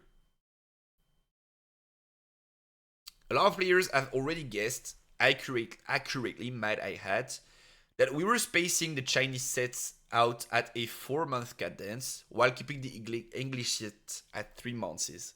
This has allowed us to be in sync with the launch of set 4. Future languages will be launched at an accelerated pace, such that they will also be caught up as soon as possible. Okay, sick. Sick. Big dub. Are there more products like Proving Grounds coming? Yes. As we announced earlier, we've already kicked off the reprint process for Proving Grounds, and we'll share more news on that shortly. Additionally, the team also has a few important takeaways for future products like Proving Grounds, which is intended to serve as a learn-to-play introductory product. One important example that fans will be excited to hear: we've learned our lesson and do not plan to include mechanically unique cards in future iterations of these products. Haha! Dub. Dub. This is basically the only reason Proving Ground has been sculpted and so thought after, is because like there are like flash and stuff in there that you need to have Proving Grounds to be able to play. So the fact that they realized it was a mistake, it's okay to make mistakes. It's not okay to not accept them and not change your thinking process in a way that you don't make them anymore. So I love that. Dub. Riot dub. What are the plans for officially supporting Riftbound digitally? Definitely did not see this question coming, just kidding. Okay, this could be another dub if they give us heads up. We've been asked about this a lot, and I've discussed it a lot internally as well. After all, Riot's games have all been digital prior to Riftbound. It is a delicate topic as there are many benefits to having a digital experience, including easier onboarding tutorials, more clarifications around some of the code interactions. However, we all know that a key part of the TCG experience is the in-person social interaction, and we do not want that to be lost. We're always looking for ways to improve our players' experiences, and won't rule out any options that can do that, including an official digital client for Riftbound. Dub. I would have put +1 to the counter if they said it's going to release in the upcoming months. But the fact that they consider it is important. I feel like there are already like so many people playing rankeds on like Discord servers and stuff. There's a French ranked, there's the Runes and Rift ranked. Like there are a lot of people playing ranked already. And yeah, having access to digital clients, to online competitions, to like there's just so much that you could do with an online client. You just have to look at Yu-Gi-Oh! Basically once again. Yu-Gi-Oh! Has like the Yu-Gi-Oh! Ecosystem, and then they have the Yu-Gi-Oh! Master Duel system, and both coexist without taking away from each other. And most of the time, they're even bringing to one another, like bringing stuff to the table. Most creators are creating their content on Master Duel because like it's clean, online simulator, perfect to play games, perfect to queue. And then when you want to make theory videos, like people get into the TCG and then they want to play TCG because it was easy to just like download a client and have access to the cards and then play the game. And then it reminds them of how they like TCGs and then they go to play the physical stuff. Like, that's really important. I feel like that's equally as important as having a good game in terms of like how many players are going to get in that game. So yeah, they probably have to do it. I guess that's a lot of work, but that's super important. Yeah. Master Duel was so important to sort of the Yu-Gi-Oh! Rejuvenation of like 2017, 2018, 2019, and forwards. Like there were just tons of new players coming from like the new mechanics being cool and Master Duel racing. So yeah, they have to do that. I feel like. What time is it? It's 11 and a half. Well, to sum it up, to conclude stuff, I don't think like there are else in there, as in like bad takes or stuff. Some of the stuff is pretty vague, but it's either because they have not decided yet or because they still want to keep intel for future posts, I feel like, which makes sense. The creator port is cool-ish. The agenda port, heads up port is insane. The game design port is cool. There's a few dubs in there and there's no hell. If there's one thing I have to be concerned about, it's probably the power level port, as in like, do we want to ban cards and stuff? This is probably the port that I would be concerned about. But once again, I voiced it out already. if they do it properly, it's probably not a problem. My only concern is that if they listen too much, like we have that spread of top players say something, then the masses start to think alike, and then they could get the wrong impression. But that might also just be me over caring about that stuff. Massive Riftbound W, don't we think, chat? Is there anything you guys don't like about that update? I feel like literally all of it is cool stuff, like sick stuff. But maybe I've not thought about something. I feel like overall it's just sick and pretty cool. The drawing system too. We could even include the drawing system in there, which I feel like is not perfect, but also still was needed, right? Like they don't have a perfect solution, so might as well go for a suboptimal one that works than not do anything because we don't have a perfect solution, right? I like it.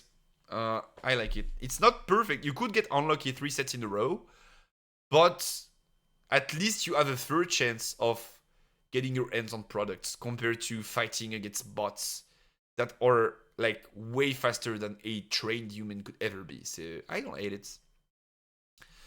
I wanted to do that Sever game review of Randy, but I feel like we don't have the time. I don't want to do it half-assed. And if we start now, we're probably being done by like 1 a.m. Which I can't really afford because like with the cats and with the work and with the stuff, I've not been getting enough sleep lately. So I'm probably going to cut it at that. I was not expecting the stream to go for so long. I'm sorry if some of y'all were expecting the Fiora stuff, but we could still do it next week because I feel like this will. I'm talking about Fiora, but I want to talk about Silver. My bad. Randy stuff. We could definitely do it, but anything that we would start right now would probably like keep us going for more than half an hour. No bans? Yeah, I would agree with no bans. Scared about upcoming chords. Cold shot ever set to. GG's? What do you mean GG, Mike? Much love, my brother. What do you mean GG? We could talk about that. I've seen that debate going around. I think we had that talk with Randy on the French stream. That was saying I'm scared because I think they're going too fast in terms of mechanics, sort of. And that good stream. Thank you, brother. It was a bit shorter than usual. I'm sorry about that. I've just been doing so much stuff lately for content and stuff that I don't find the time to edit as much videos as I would love to. But thank you so much, brother. Sorry, it was a bit shorter than usual.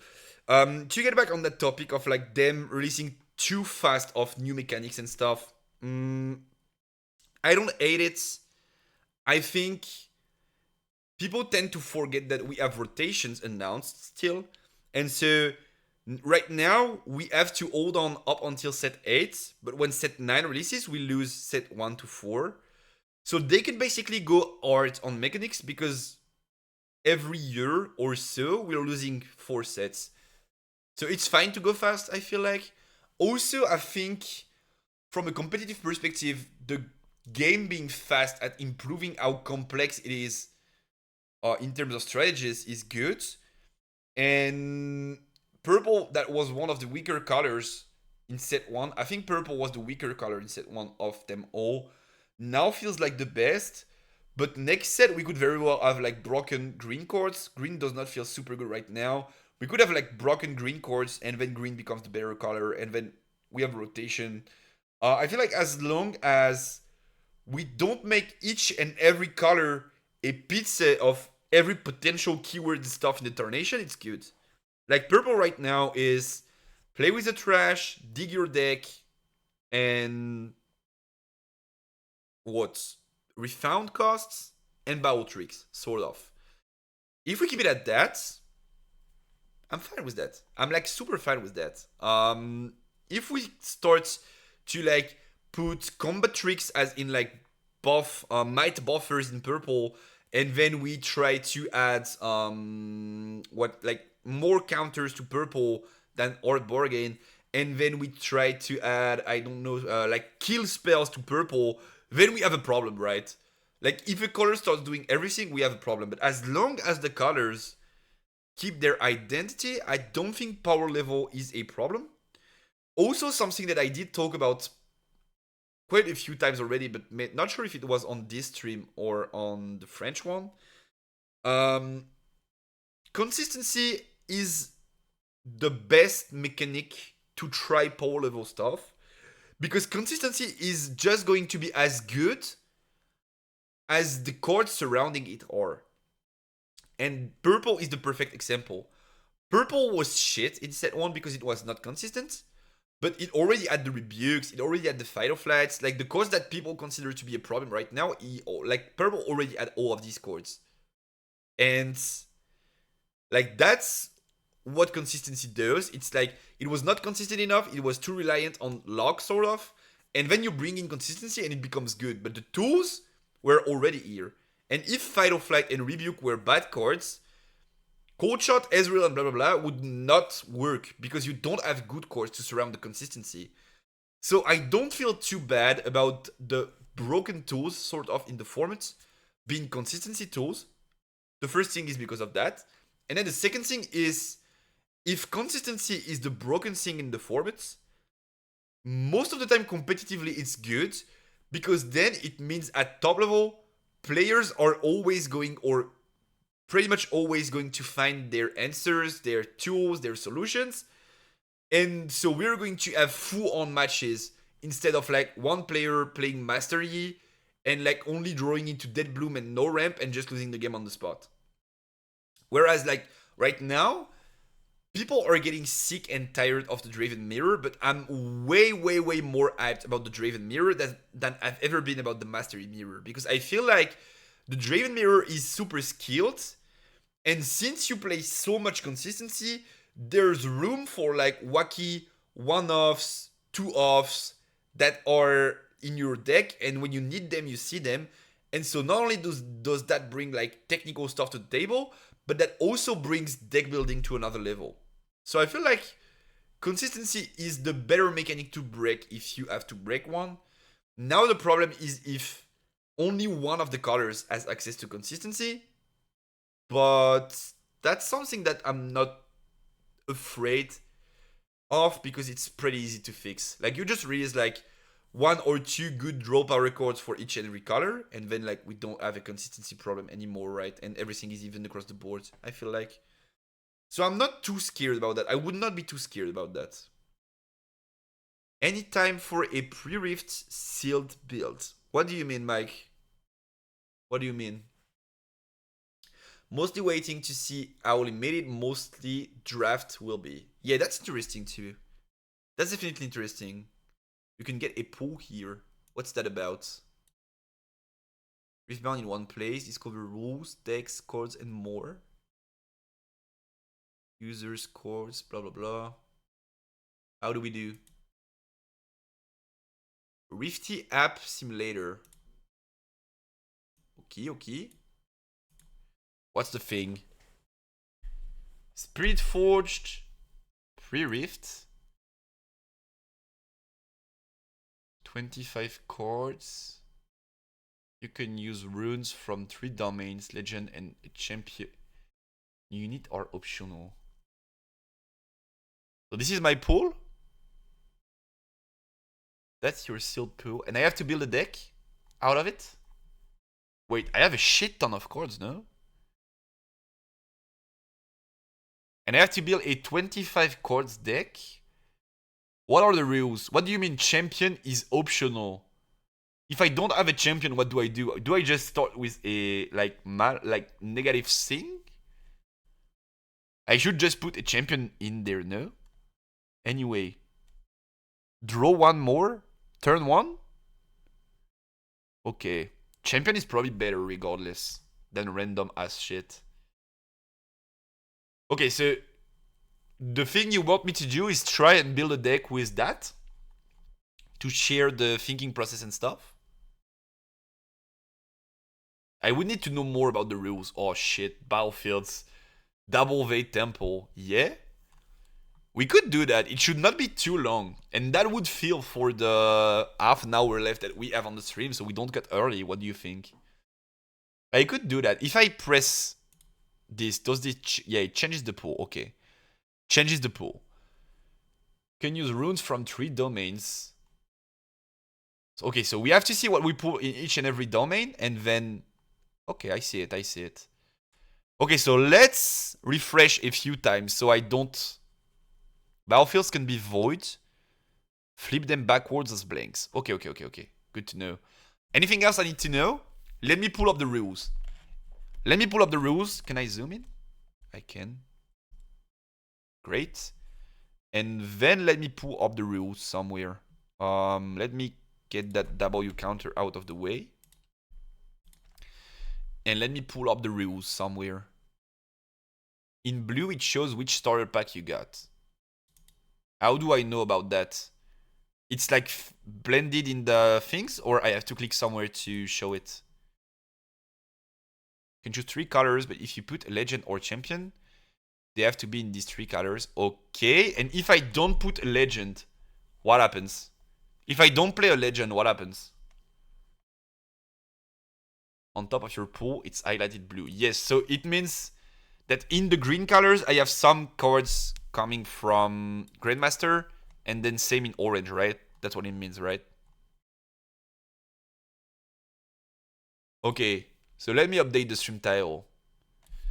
Trying to build a pre-rift deck and theorize it.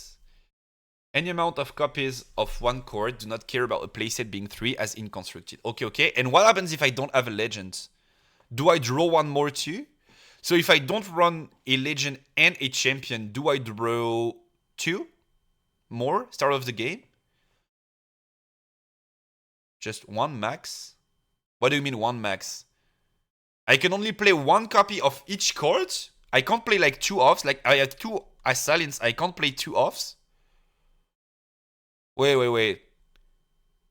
Just 1 max. Okay, so we can not play a legend, but then that means that we draw 1 and we play a champion still. Okay. Okay, so let me get the rules out somewhere. Notes. And we check to make sure everything's correct. This looks like it's a fun game though. Can you guys see it? Probably can see it. So, rules. Oh, this is pretty small. Can I make it bigger? Yep, I can. Give me a sec. I'll make it bigger for you guys. Okay, so rules. No legend / champion equals draw 1, max 1. 3 colors. No playset limits. Battlefield can be blanks. 25 cards deck. Anything else? Anything else that I missed? Or is it everything that's different?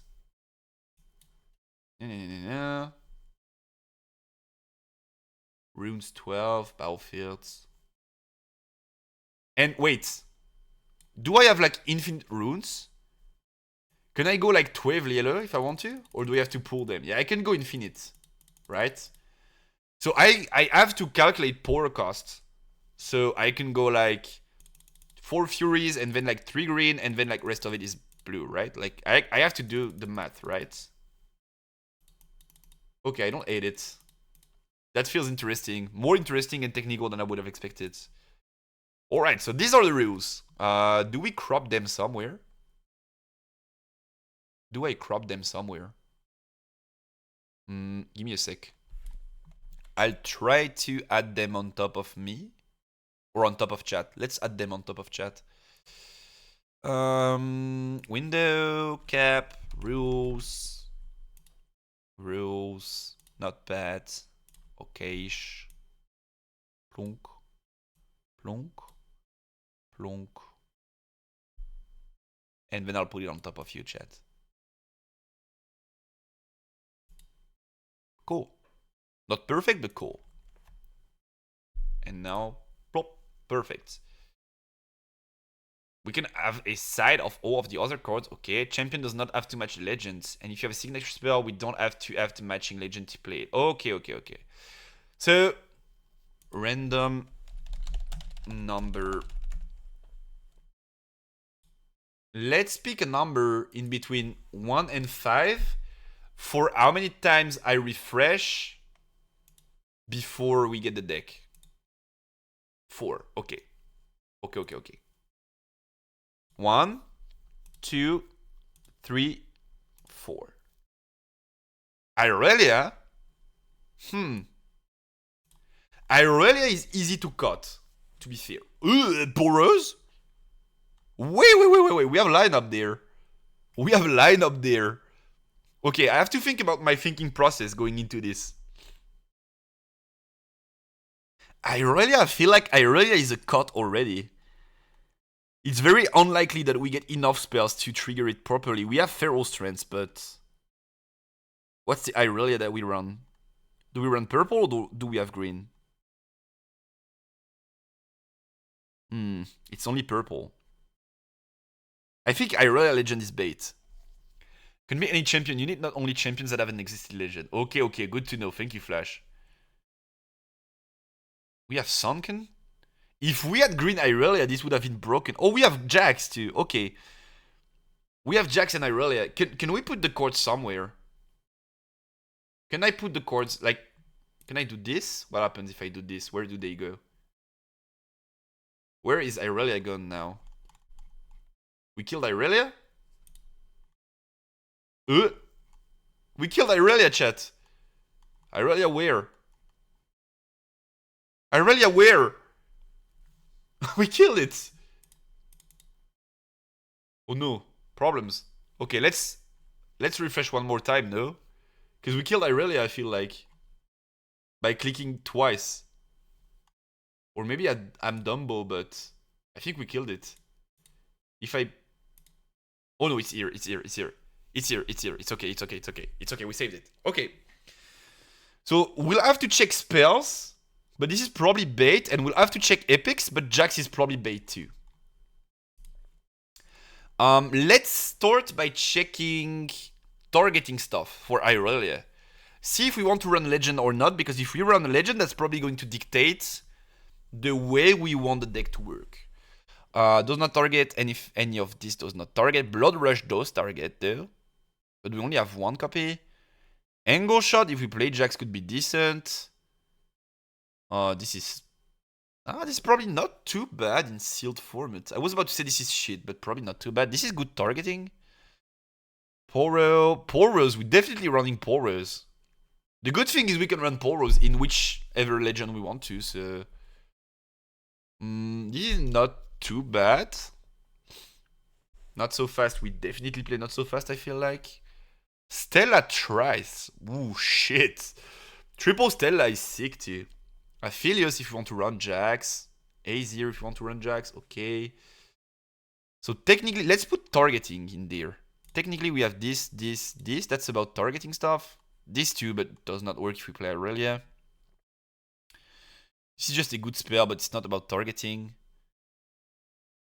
We have one equip. So far, we did not see any equip, so feels bad for Jax already, but let's see. Punch first in Irelia feels good, for sure. Action, Monkey, Keeper, Wing, Cold Shot. Okay. Rings, Boots. Boots is targeting, Cold too. And these are equips for Jax potentially. And we could play the Irelia champ. And Seaver. Ooh, Seaver is a good purple unit with the targeting stuff. Bones is targeting. Quartz.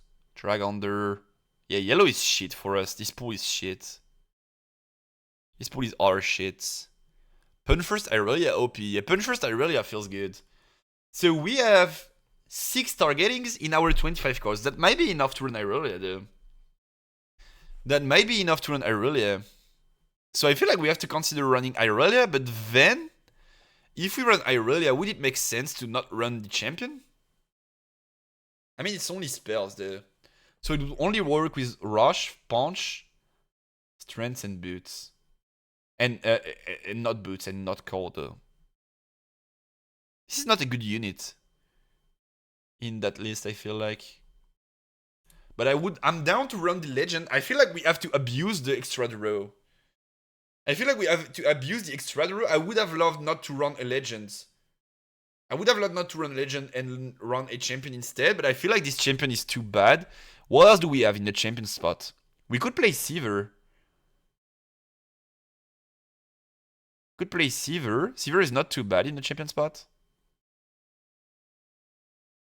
Siever, action is not good enough in Sealed if they don't pull equips. Ornn though. But Ornn we have to play a lot of equips, so it does not make too much sense here. I mean, the deck feels like it's already done, no? It's filtered by champion on the top. Oh, good to know. Thank you. Like, we are playing 4 colors now. We need to cut a chord or a color. I probably don't want to cut on purple because this is our better unit. I feel like. And red, we only play 1 chord.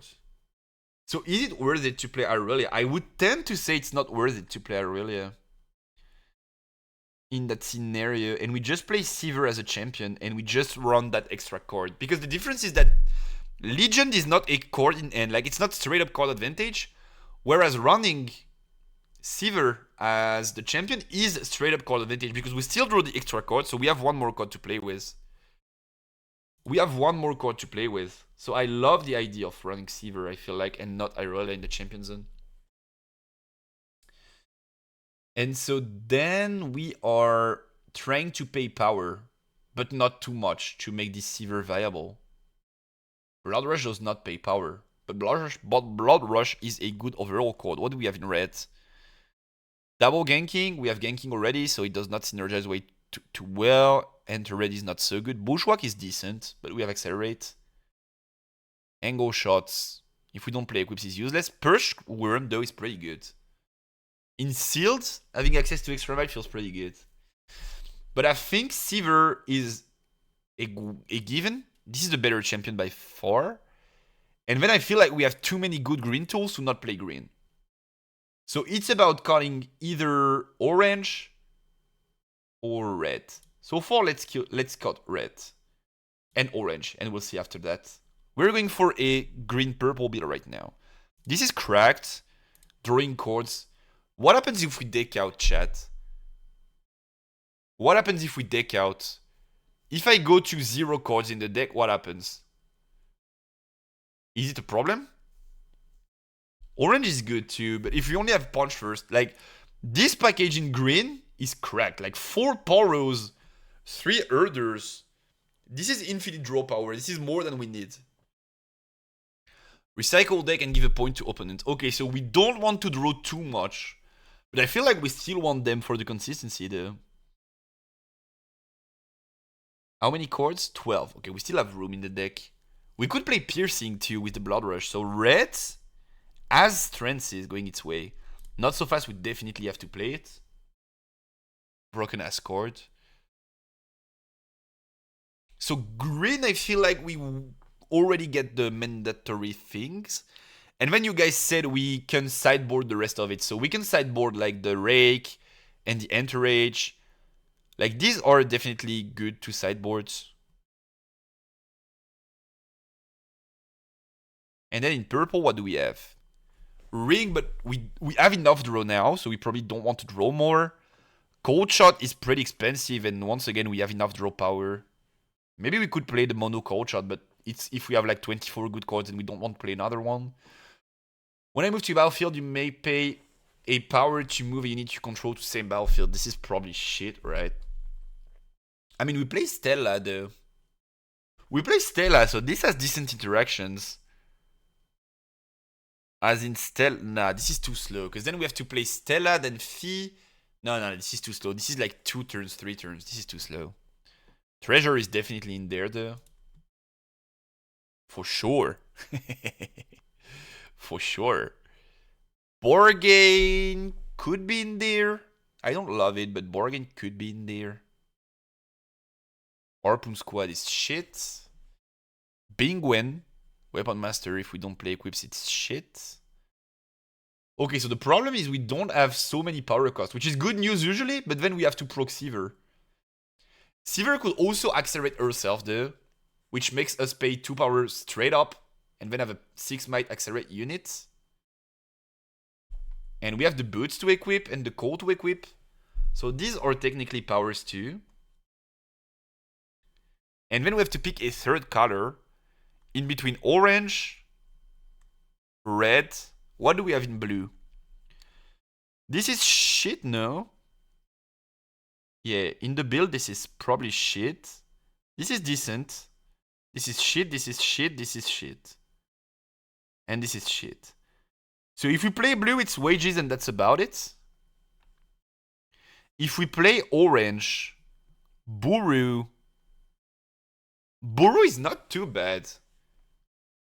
A power and then draw one or buff me is not too bad. Dire Wing is never ever going to enter ready. Keeper, ganking. Keeper is okay-ish. Monkey is okay-ish too. Action is not too bad, but not in the champion zone. But as a unit, being able to equip the core and the swiftness for free and then steal the opponent's gears, action is probably a unit want to play. That's just a lot of things going orange way right now. And then yellow. Yellow is like, this is bad. This is meh. This is good though. This is pretty good. In sealed, this is pretty damn good.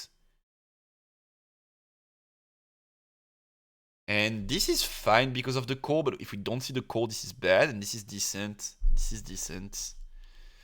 Not good enough though. I think we want to go purple, green, orange. With Buru, with Punch first, with action in there. And then how many cores do we have left? We have to put 8 extra cores in that list. What the fuck? We have to play shit cards, chat. Okay, so now we have to do the math. Gold Gear token does work with Ornn.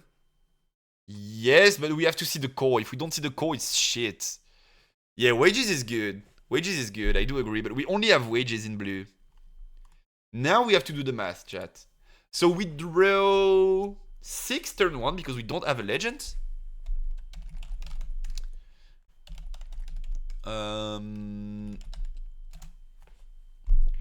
We draw 6 turn 1 because we don't have a legend. What the fuck is that? Yep, thank you. So population is 25.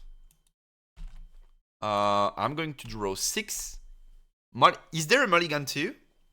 Can we mulligan 2 or is mulligan forbidden because of the formats?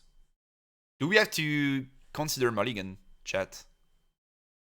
Interesting question. Successes in sample at least 1, but I'd say 2 ideally. I've always mulliganed. 2 bargain, turn to purple, call. Throw power can be very strong. You can mulligan. Okay. So we have to take mulligan into consideration. We can dig deep for... And do we draw 5? Then mulligan, then draw the extra one at the beginning of the turn? Or do we draw 6 and then mulligan? That's also pretty important, I feel like. Is it like draw 5 mulligan and then start of the turn draw 1? Because of no legend? Or is it straight up money on 4? Okay, and then we draw the extra card. So we're not going to dig for 8. We're going to dig for... I mean, we still dig for 8. Whatever.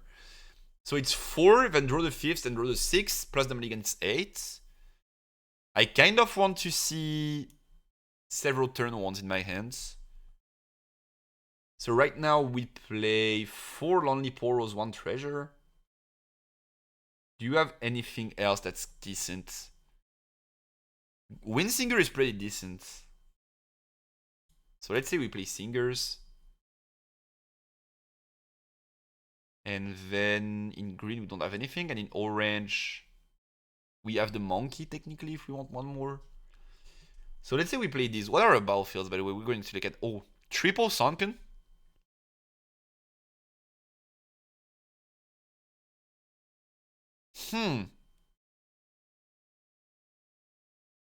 Most of our units are not 5 might, but number of successes. So now we have 4, 5 turn 1s, 6, 7. 6, 7. 7 turn 1s. So we have 96% chances of hitting 1 and 75% chances of hitting 2, which is not terrible in sealed. So I feel like this is enough. We don't need to go higher than that. We don't need to put in the monkey just for the sake of having an extra turn 1. It probably would not change a lot, right? Yeah, we go from like 96 to 97.5. That's not enough of a change to dedicate a spot to monkey. Bargain is not too bad. We could probably play Bargain. And then on turn 2s, we have Siever that's like in the champion zone anyway. Action, Buru, Stella. So we have enough turn 2s.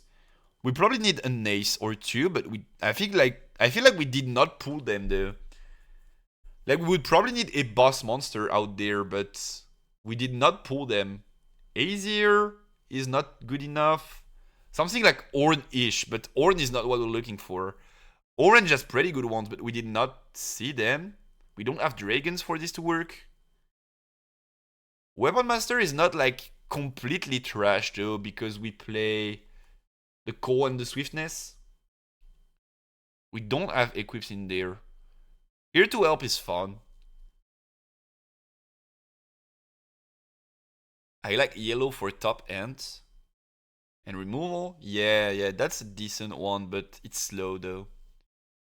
Is it bad to add more than 25 cards to your deck? If I had more than 25 good cards, I would probably consider it, but so far that's what I want to play, and now I need to find 5 more cards to fit in that I probably don't like, sort of. Because if I were to play more colors, I would definitely have 5 cards to add in there, but... I mean, Navari Scout is not terrible, but it's not top end, but it's not terrible. We could play it, probably. Chef, Weapon Master? I mean, if we play Chef, might as well play Bingwen. But then if we play Bingwen, we kind of want to play an extra gear, and if we play extra gears, we play Doran Ring, and we don't want it because we are going to deck out. Kato is not an option, I feel like. Here to help though could be an option. Having access to hidden cards in that sealed format feels pretty strong. Also being able to pay the power for Siever probably makes sense. Oh hell no, I'm never ever playing Kato. Count me out, count me out. Kato the shit. Fee? I don't want to play Fee. It's shit too. From a battlefield. Useless if we don't play the Irelia Legend. This is too expensive to be good and we don't have enough spells. This is when it gets tough. This is not too bad. Ganking is not too bad. It's not a good chord either, but... Or we just play the Scouts. We have 0 removal though. We have Singers. And that's about it. We have 0 removal, but that's tied to the colors we picked though. We don't have blue, we don't have yellow, so we don't have removal. So maybe we need removal. Maybe yellow is way to go, no? Maybe we want to play these 4 cards in yellow, but then we have to cut on a color. Could that color be orange? I mean, we have the buffs in Siever and in Feroz Trance. Definitely don't want to cut on purple or green, but orange? Orange aside of Punch First is not helping too much. I feel like we could cut on orange to go yellow and have some removal in there. Because we're not like going deep in the orange pool anyway. Action is like probably the best orange card with Punch First. But we could play Drag Under. This is decent. Probably could play Shifter. probably could play some Guards. All Guards?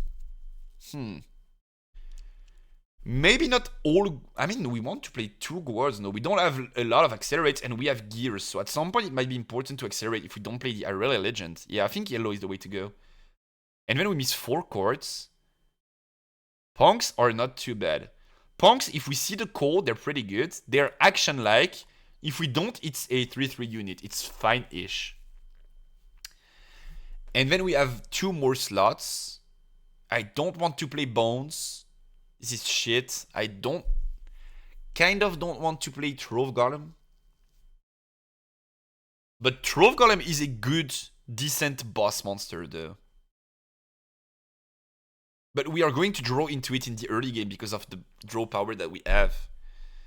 Dire Wing is bad. Dire Wing is nothing. We don't have dragons, so Dire Wing is useless, sort of. This is useless too. We don't play a legend. What are the legends in the pool? Rek'Sai. Tapping Rek'Sai is useless. Tapping Jax is useless. Tapping Irelia is not completely useless, but since they don't have the green one, it's not so good. Tapping Lucian is useless. Yeah, that card is just useless in that format. That card is just trash ass in that format. Tapping Ezreal. Yeah, but we don't have Ezreal. We have Irelia, unfortunately. Aphelios is probably not good. Azir, I feel like, is not good enough with only this. So it's probably Scouts. It's probably Scouts and that's about it. It probably is Scouts. Yeah. And then the game plan is to dig for the boots. And then when we have the boots, we can play in the Sunken, right? I feel like that's the game plan. Pay 1, make a Sand Soldier. We don't have good on plays, so that would not make sense. Boots on like Stella and stuff make them 5. So we would have to play the Cold Shot then to dig for the boots. Then we play triple Sunken because we pulled it, so we have to make this a dynamic thing. And then Bones, if we play Sunken, how does Bone do in our deck to play Sunken? With the repeat, we can give plus. I mean, do we want to give like to pay 4 to draw 1? Probably not. So the +1 has to be enough. And it's not. So Bones is shit. For sure. So it has to be a Scout, probably. Ribbon. When I move to a battlefield, give another friendly unit +1 this turn. Probably not good enough. It's probably a Scout. Or a Rake, but probably a Scout. Green Azir is such a threat with all these turn 1s. We could play Green Azir. We don't have equips though, but Green Azir in the base could be something. Then we have like purple, green, yellow. I don't hate it, and we have removal now. Power cost wise, what do we have? We only have to play 3 battlefields, right? Sunken, Sunken, Sunken. Like these are not good enough. Treasure Trove is decent, but Sunken is probably better with that strategy. And then runes, 1 purple, 2 purple, technically, 2 green, Eden, whatever, 2 yellow, 2 purple, so 4 purple, 4 purple, 3 green, 2 yellow, 4 yellow, 4 purple, 3 green, 4 yellow, 5 yellow, purple, purple. So green is minority and it's late game chord. So we can play minority of late game of green runes. Probably like 3. And then that gives us 9 slots for the rest. I don't want to go 4-4-4. We probably need... Yellow is more late game-ish. We won't accelerate Guards in the early game, we won't Drag Under in the early game, and we probably won't Sand Shifter in the very early game. So I would probably go for 4 yellow and 5 purple. And 3 green, because green is only Azir and not so fast.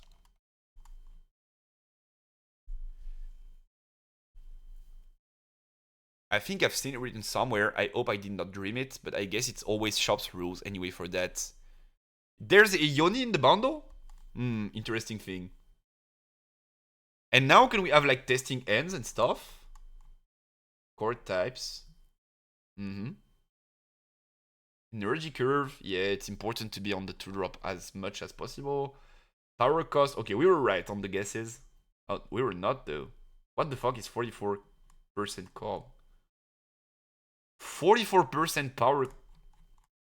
That's bug, no? Oh, it's just like rune repetition. It's just rune repetition. It's not power cost. Okay. Hand. No. New hand. Oh, we have to put the Siever in the champion zone. How do I do that? That's not what I was looking for. I want to start with Siever as a champion. How do I do that? So that she's not in my hands.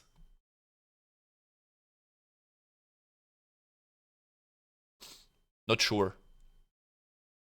Let me check. Hand. So new hand. Okay, we can mulligan. So Siever is in the champion zone. We can't draw? This is a good end though. Probably want to keep Aesir. Late game threat. Poro Ko is a decent start. Hunter is a decent start too. Hunter Ko is a decent start too, but Poro is probably better. We want to draw more. Molly? Quartz? Okay, I don't hate it. Siever has to stop being in there. Oh, this is perfect. This is actually turn 1, turn 2, and if we were going second, this is turn 1, turn 2. Probably get rid of that. Fish for tool. Yeah, okay, I like that. I think that would be the deck, chat. Can we get an image? Or download? Yup. My eyes. Transparent, please. My eyes, they burn. Stop being so white, I beg ya. Like, gray is better than white. It's not as good, but... This is probably the deck, chat. This has to be the deck, I feel like. And then the plan is... Keep Siever for as long as you can. And then use Siever to trade a Menace on their board. We have control tools there and there. And we have accelerates here and there. We have draw power in the green tools. And we have a bit of toolbox. Windseeker, not so fast, bargain. I don't hate it. And we are Sunken Temple abusers. Okay, that was a fun experience. I think though, if we were to talk about like theory as a whole of how to build them things, I think you probably don't want to run a legend as much as you can. You probably never want to run a legend actually, maybe except Rek'Sai. Maybe if you play Rek'Sai, you can run the Rek'Sai legend because it's consistency, but aside from that, I would say you never run a legend because this straight up gives you a net +1 advantage in cards compared to your opponent. You start with 6 when they start with 5. Or you start with 7 actually. Because you start with 5 in hand, but you have the champion zone and you draw 1. So you start with 7, they start with 6 actually. One meta was to never play a legend except maybe Lee Sin. Yeah. I think you never want to play a legend. I did not play any pre-release, but from my thoughts, you probably never want to play a legend because of the extra card. Then you probably want to play a champion that's as generic as possible. Maybe we could have gone for more seeds, but where's the blob blob? Here. Like pre-rifts. Champions. Huh. Okay, this is shit. This is a shit pool. Yeah, there you definitely go for Draven or Siever. Probably Siever is better because accelerates. This is a sick pool though. Rengo. Lucian. Just go for the generic option. The thing that does not commit you too much and that's useful in most situations. Siever or Xin is fine too, but Siever is better. So probably never play a legend. Play the most generic champion available, even if it's not the stronger one. Like, don't play Purple Aether, it's not generic enough, maybe. Then probably try to stick to 25 chords as much as possible. Try to not include chords that feel situational, as in like good in a certain spot but bad overall. And try to pick either yellow or blue to have access to removal, and then pick what's best. I think that those would be my guidelines in terms of like priority. So let me make this bigger.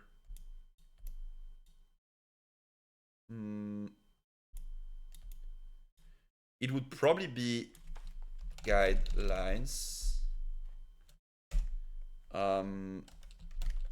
No legends. +1 draw.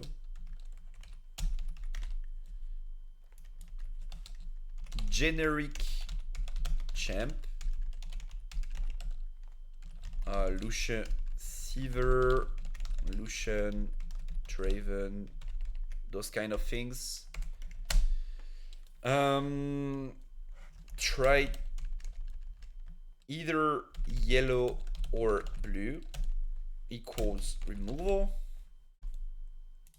Play yellow or blue equals removal. Don't go over 25 cards deck. Don't include situational cards. Anything else I would have to add? This would probably be my guidelines, sort of. I think these would be best practices. If I don't toggle that on. Anything else? Drawing is good. Draw cards are broken because this is sealed. So most of the time, the people having more cards in hand are going to win games. That's how sealed goes. You need cards in hand so you can take trades and big bodies. Oh, we have a sick yellow to win that one. Xin, double BF, triple Punk, triple I, and I think we have Azir in the Legends. Bro, we're pulling an Azir deck there. We could just... Oh, we have the Azir deck. We literally have the Azir deck. BF, BF. I. Then we just play the small gears. Doran. Boots. What color has gears? This is shit. Red. Red gives us control. Bushwhack. Not too bad. Not too shabby. There's one gear in blue. 2 gears, but this is shit. No equips in there. We just play Azir deck there. It's broken. What the fuck is this Sid? I would be careful about the power repetition, as you want to be sure to have the right rune available to play your cards. Yeah, that's more... I don't think I can make a general guideline about that, but... The way I did it for this deck... where's the deck? I closed it, give me a sec. The way I did it for this deck is pretty straightforward. It's first counting the powers. So if you count, you also have to count effects. But this is 2 purple. I don't have purple, but this is 2 power. This is 2 power because 1 and 1. This is 2 power. Then this is 2 power because most of the time I want to repeat. This is 1. This is 1 if we accelerate. 1, 1, and 1. Then you make the math. So it's like 2, 4, 6 purple, 6p. Then 2, 3 green, 3 green. And then 1, 2, 3, 4, 5 because we have 2 wards yellow. So then these are almost tied. and this one is less. So already I know I'm going to play less green. Also, this is not a core that I want to play in the early game because I want to develop, so I'm not going to have runes open. And this is not a core that I want to play in the early game. So green is definitely going to be 3 runes, I feel like. At best, maybe 2, but I feel like 3 is good enough. Because we want sometimes 1 in the mid game for not so fast. So 3. And then we have 9 left. So I have, since these are like pretty close, I have to determine which one I want to use more in the early game, and I want more of these to make sure I have them in the early game, and which one is more late game oriented. And yellow is definitely late game oriented. Whereas purple, this is early on, this is early on, this is early on. So it ends up being like 5 and 4. Which makes 12. That was my thinking process, pretty straightforward. But I don't think you can make a general thought process of like, you need to go for that build of runes in each scenario. It's more specific to what you pull, I feel like. Are you screaming pre-rift? Let's do it. What do you mean screaming pre-rift? Nah, I'm going to bed. What do you mean screaming pre-rift? Are there people screaming fucking pre-rift events? Huh? That would be fun though. Now I'm going to bed, but that would be a fun thing. Like, we're like 4 of us doing the thing, or more of us doing the thing, and then we have the event. We actually have the event. It would be fun. Maybe we could do it next week at some point. That would be interesting. There's just so much stuff that I want to do gameplay-wise that I can't do because I don't have the time. But like gameplay streams, like ranked streams, I want to do more of. Maybe IRL gameplay streams I would want to do more of. And that could be a fun idea for a standalone stream. Screaming pre-rift events. That would be a sick idea. But not tonight. That's an interesting idea there. Thank you for suggesting, man. Twitch.tv. Who are we raiding tonight? Is the question, chat. Who are we raiding tonight? Oh, Soul is doing a pre-rift battle. Soul is literally doing a pre-rift battle. Interesting. So that's where the idea comes from, I feel like. Who can we rate? Soul, Terenas, Yana, and Michamopob are doing it.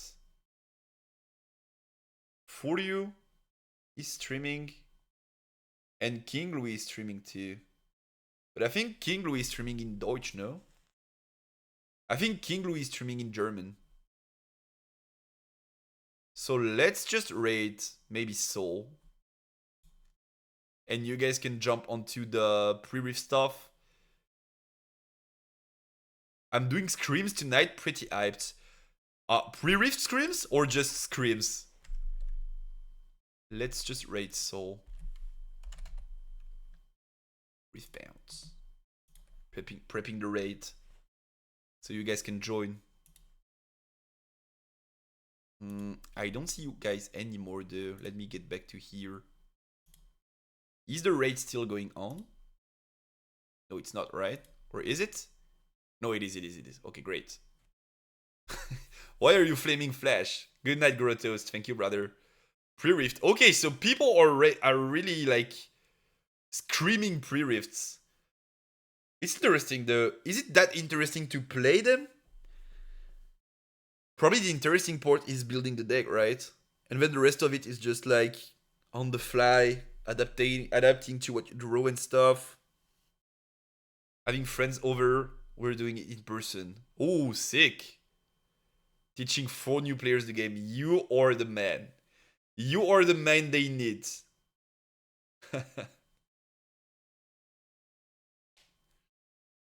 4 new players, huh? 4 new Riftbound viewers incoming. I see them. You better teach them properly, Mike. I believe in you. Anyways, thank you guys for being here tonight. Was a shorter stream than usual, but it is what it is. I have some work to do and some stuff to do. Thank you for the follow, Obra. Hope you still liked it. Was a bit different. Hope you're having a great rest of your day. And I'm sending you over to Soul, which is streaming pre-Rift events. So you guys will like it. Thank you so much for the support. See you soon. See you next week. Bye.